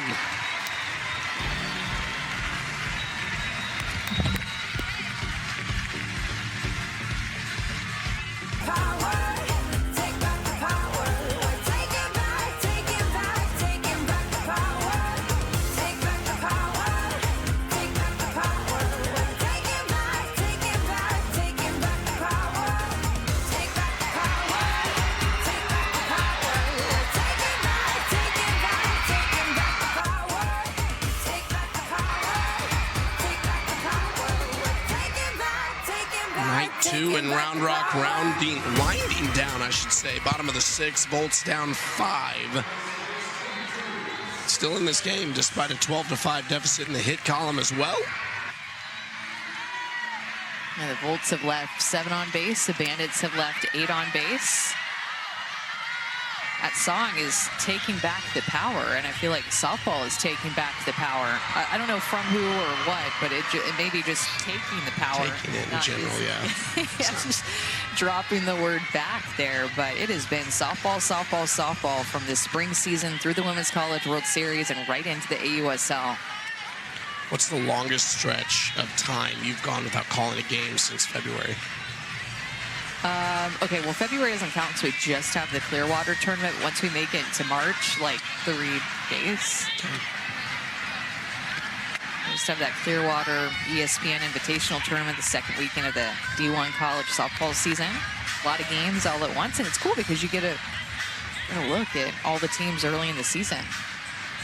In Clearwater, right at the beach.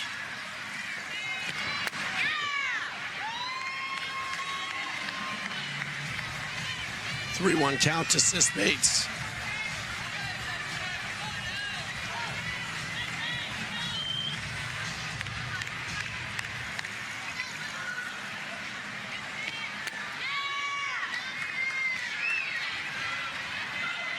I feel like the Bandits relief pitchers throughout this season have done a nice job of picking up the starters. If the starters gave up some runs, and I feel like we saw that in Sulphur, we've seen it throughout the season, majority of it.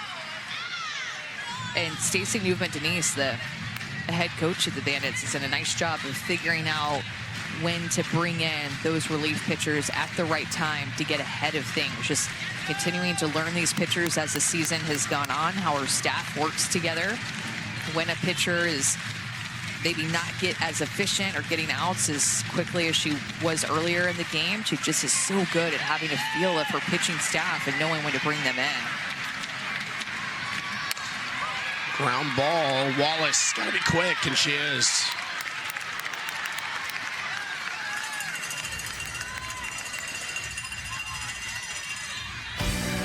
Be sure to join us Tuesday night at 7 p.m. Eastern on ESPN2 from Tuscaloosa, Alabama, as the Volts take on the Talons there. And that'll be our next game on ESPN. The final series, Chucky, of the 2025 AUSL season. Crazy, it's coming down to an end. The Volts taking on the Talons just before the AUSL championship. Talons will get comfortable in Tuscaloosa. There for about 7-8 days. And the championship series elevated to ESPN1.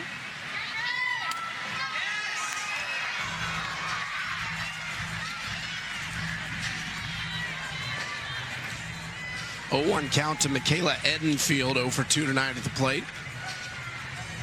You know, too, it must be tough for the Volts, Chucky, because I'm sure to start this season, this is a team where they saw their roster and thought that they were going to be one of the 2 teams in Tuscaloosa for the championship.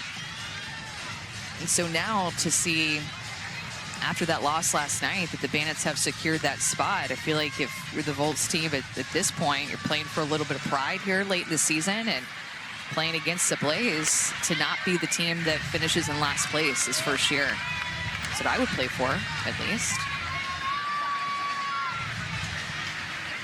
Blaze have been so close. Yeah. And even closer in the second half of the season. 1-run loss last night to the Talons on their foul ball. Just, you know, so many injuries that they had to battle against. And one of their top draft picks was Carly Hoover, who didn't start the season with AUSL in those first games because she was another player that was playing in Japan. She came late, and then she started that first game, finally got back stateside, and just, you could tell, is not feeling 100% right. Quickly found herself on the injured reserve list. And Kaylani Ricketts found herself injured too, and so just trying to piece some things together in the circle. But that Blaze offense continually had shown fight throughout this season.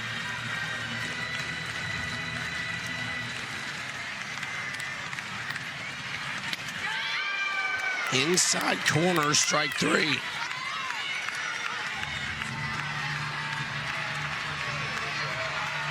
It's shocking to see that in relief, Taylor McQuillan's ERA is 4.4 because I feel like every time we see her, she is absolute money. Drop ball inside, gets the call from home plate umpire Lyndon Baptiste, the second out of the inning.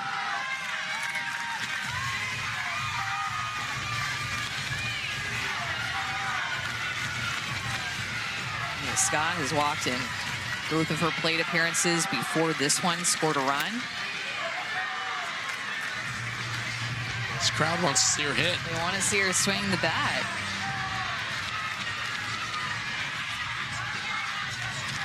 Remember, we found out at the World Series, she's been playing on that torn ACL, even during the World Series and through the championship.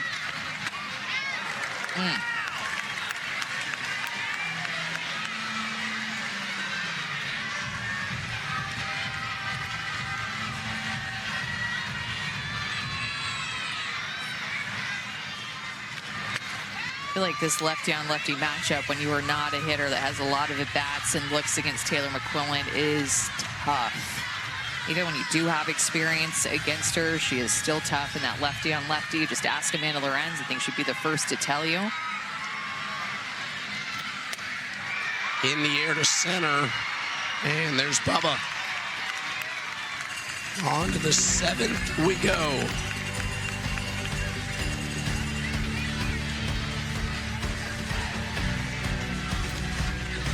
Athletes Unlimited Softball League is sponsored by IMG Academy and by Rowe.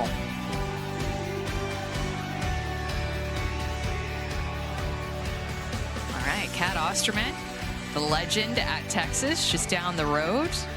Texas great.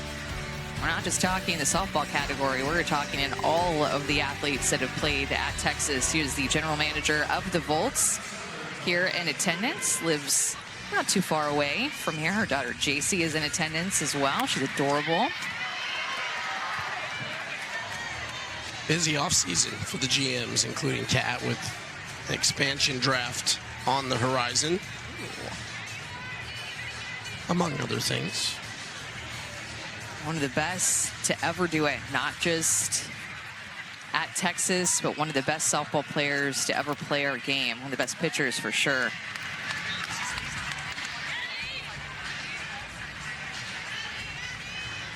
A lot of Texas fans in the house too. You see, and I feel like in every shot there is something burnt orange behind the hitter, behind the umpire.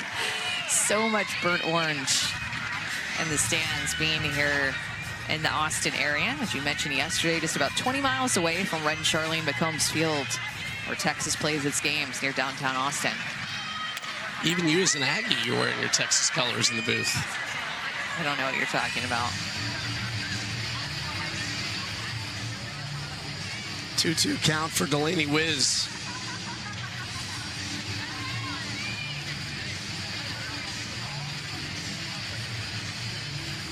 LSU fans here? Not from too far away. It's drivable. How far is that one? You're good with geography? I am good with geography. Maybe 7 hours away. Let's look it up. We have different definitions of drivable. Yeah, 6 hours, 40 minutes.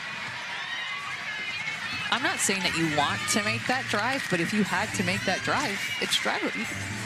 Well, drivable. It's if doable. you have to do it, anything's drivable. Drive to New York City from here. You can't drive to Japan. Fair point. Arkansas, yeah, not too far away as well.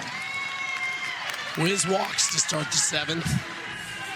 Yeah, think about it. I still just can't believe that games are dwindling down here, and we're already almost halfway through this series, this 4-game series in Round Rock. So we have a couple more games left here in Round Rock. Salt Lake City, that 4-game series is 1 game ahead of us. So we'll finish up their game tonight, then have that final one tomorrow in Mountains in Tuscaloosa, Alabama.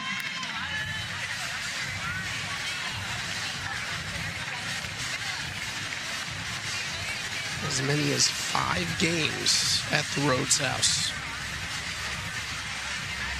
You think it's going to go 3 games? What's your gut tell you for the AUSL Championship? We're going 2, we're going 3. What do you got? You don't the trend of that series would be 3. Yeah. And I'm not picking a winner, but the trend would be the Bandits. It's their turn to win. Talon's won. They win game 1, Yeah. game 3. That's how it's gone. I think I'm excited just to see the different intensity. I mean, these games have already been intense and competitive in the regular season, but you always know that when a championship is on the line, it just feels different. Roberts down on strikes.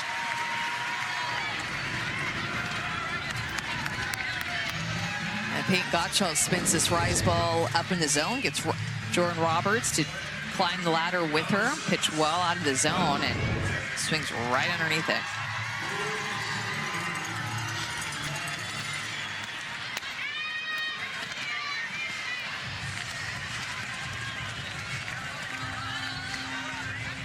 Ooh, UCLA in the house, too. You're curious maybe about how far that drive is. I think you're going to have to make a couple of stops, but let's see. They can get to LA. Oh, that one took a little bit a little bit longer to muster up. Just a quick 20 hours and 30 minutes. That'll get you to LA. I think probably 11 of those hours you're still going to be driving in Texas. About half of that drive. Yeah, that's true.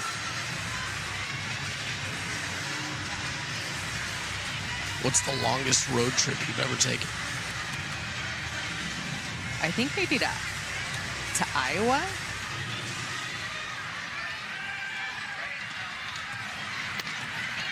Was that to play? Nope, that was just to see some friends with some teammates. I think that might be the longest. Driving, right? Like.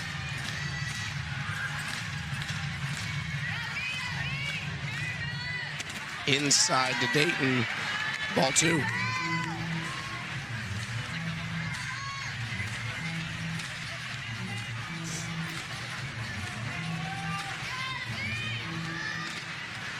Boomsticks were the giveaway of choice.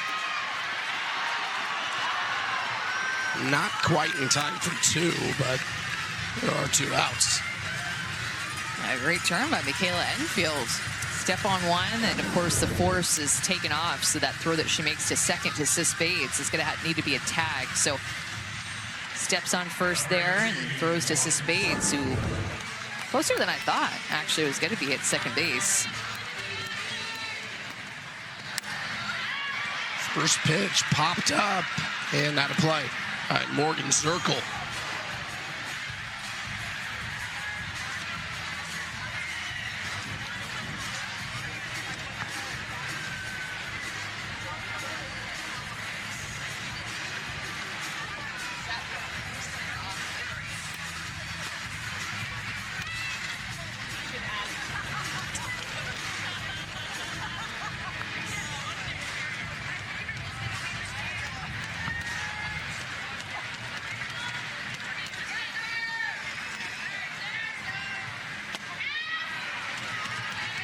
Good spot there. Did not get the call with that curveball in to Zerkle. Her at-bats have gone out, hit, out, hit. So, again, going to trends here.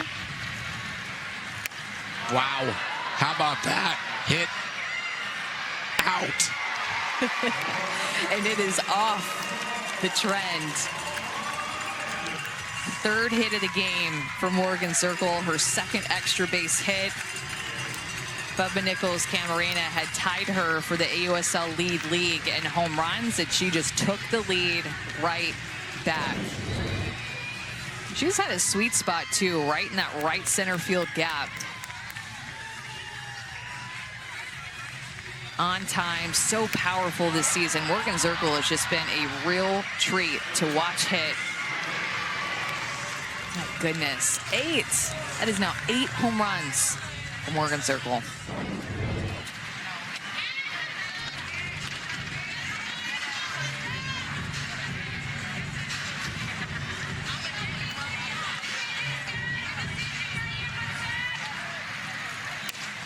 Into left by Wallace. Foul ball.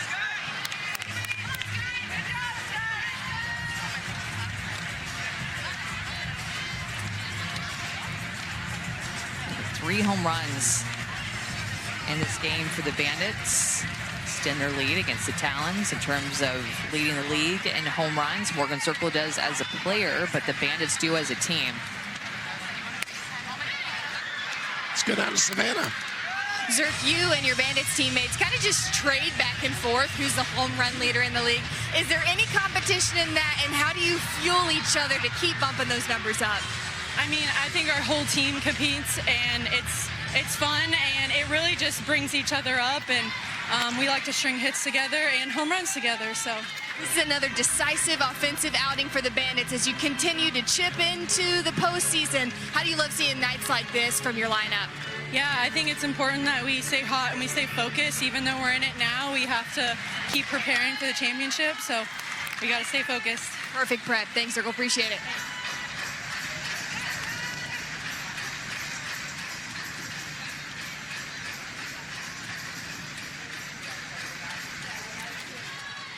2-2 to Wallace.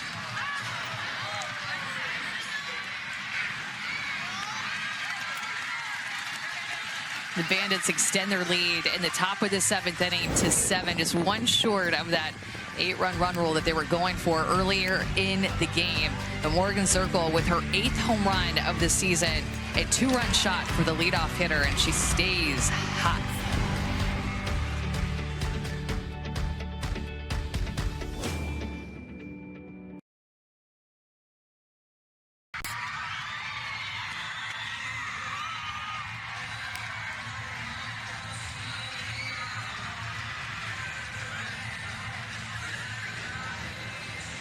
Volts down to their final 3 outs as the Bandits are up by 7 runs. And Taylor McQuillin, who had an exceptional relief performance coming into this game, is actually going to get taken out of this game, and Lexi Kilfoyle is going to come in. But 2 2/3 for Taylor McQuillin. Only gave up 1 hit, no runs, and continues to have the Volts number.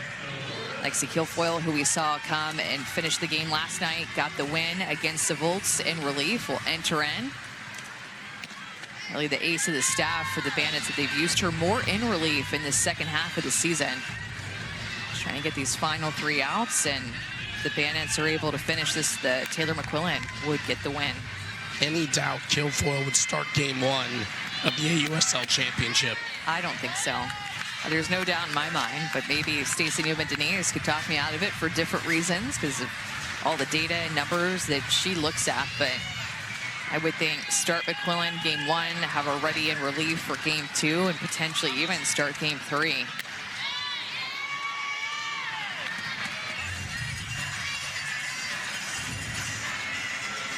(1-2) to Amanda Lorenz. And it's out hitting the Volts tonight, 13-5. Foul ball. Yeah, she did a good job with runners on base.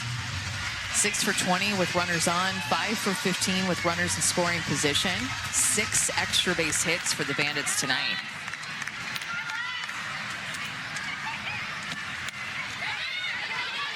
Popped up for Jordan Roberts.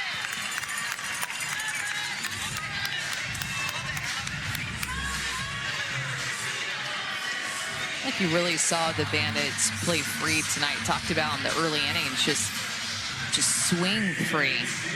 Pressure off, you clinch that spot in the championship series, and felt like they were just swinging it big tonight to gather up those 13 hits and 6 extra base hits. So half of their hits just about 4 extra bases tonight, hitting with some pop. Looks more like the first half Bandits. Yeah. I have a feeling that we'll see a hitter's duel in the AUSL Championship as opposed to a pitcher's duel, with all the ABs that these hitters have seen these pitchers. You think about how in college a 3-game series seems like you see each other a lot when they're playing each other in conference, and these teams seen each other even more than that. 1-1 to Briggs, base hit. 3rd hit of the night for Ciara Briggs. Big game for her offensively, for sure.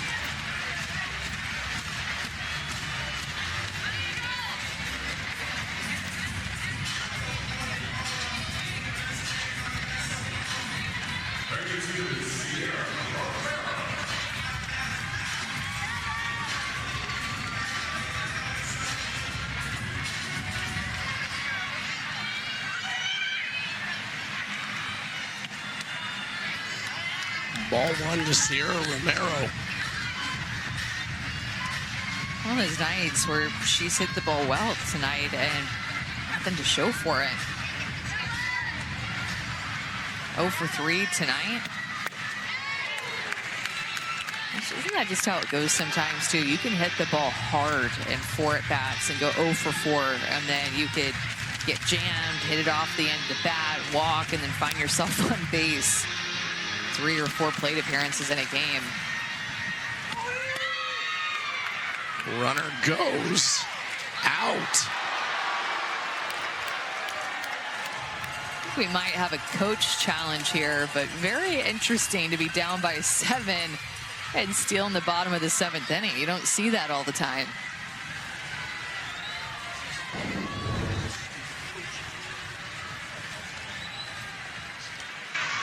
The call on the field is out at second base. That call didn't I think her foot got there.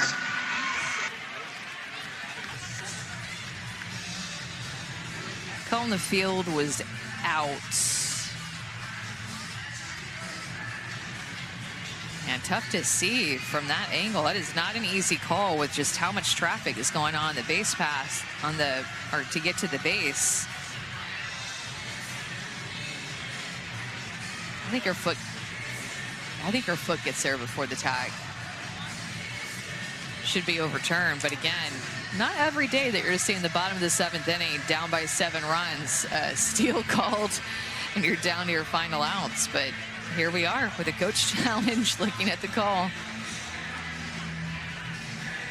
Is there a good enough look to overturn this too? Yeah, that is the question. If you can definitively tell that her foot got in there before the tag. I feel like this is just a tricky one to be able to see with these angles. I don't know, every different angle, I feel like I changed my opinion on it.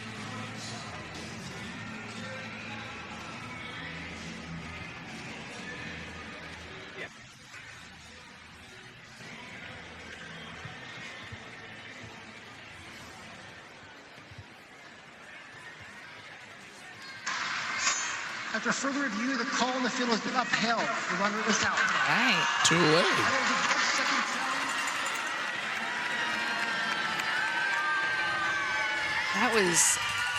That was a much closer play than I thought it was going to be. But I just don't know, to your point, if like there was an angle that said 100% without a doubt her foot got to the bag before Skylar Wallace tagged her. What a play by Wallace, coming across from shortstop, catching that throw on the run and putting the tag down. And that'll do it. Alexa Kilfoyle comes in and gets the final 3 outs of the game for the Bandits. But what an offensive performance by them. They scored those 5 runs in the top of the 2nd inning, a big lopsided number there, and they just did not look back. Game 1 of the series last night here in Round Rock was back and forth, throwing punches between the Volts and the Bandits, a back and forth game. But after they clinched a championship spot last night, it was all Bandits tonight. 13 hits, scored 9 runs, saw 4 different pitchers, and they collectively came together for the win. Once again, our final score, 9-2 Bandits. Athletes Unlimited Softball continues Friday night at 10 p.m. Eastern for a Blaze versus Volts matchup at the, for a Talons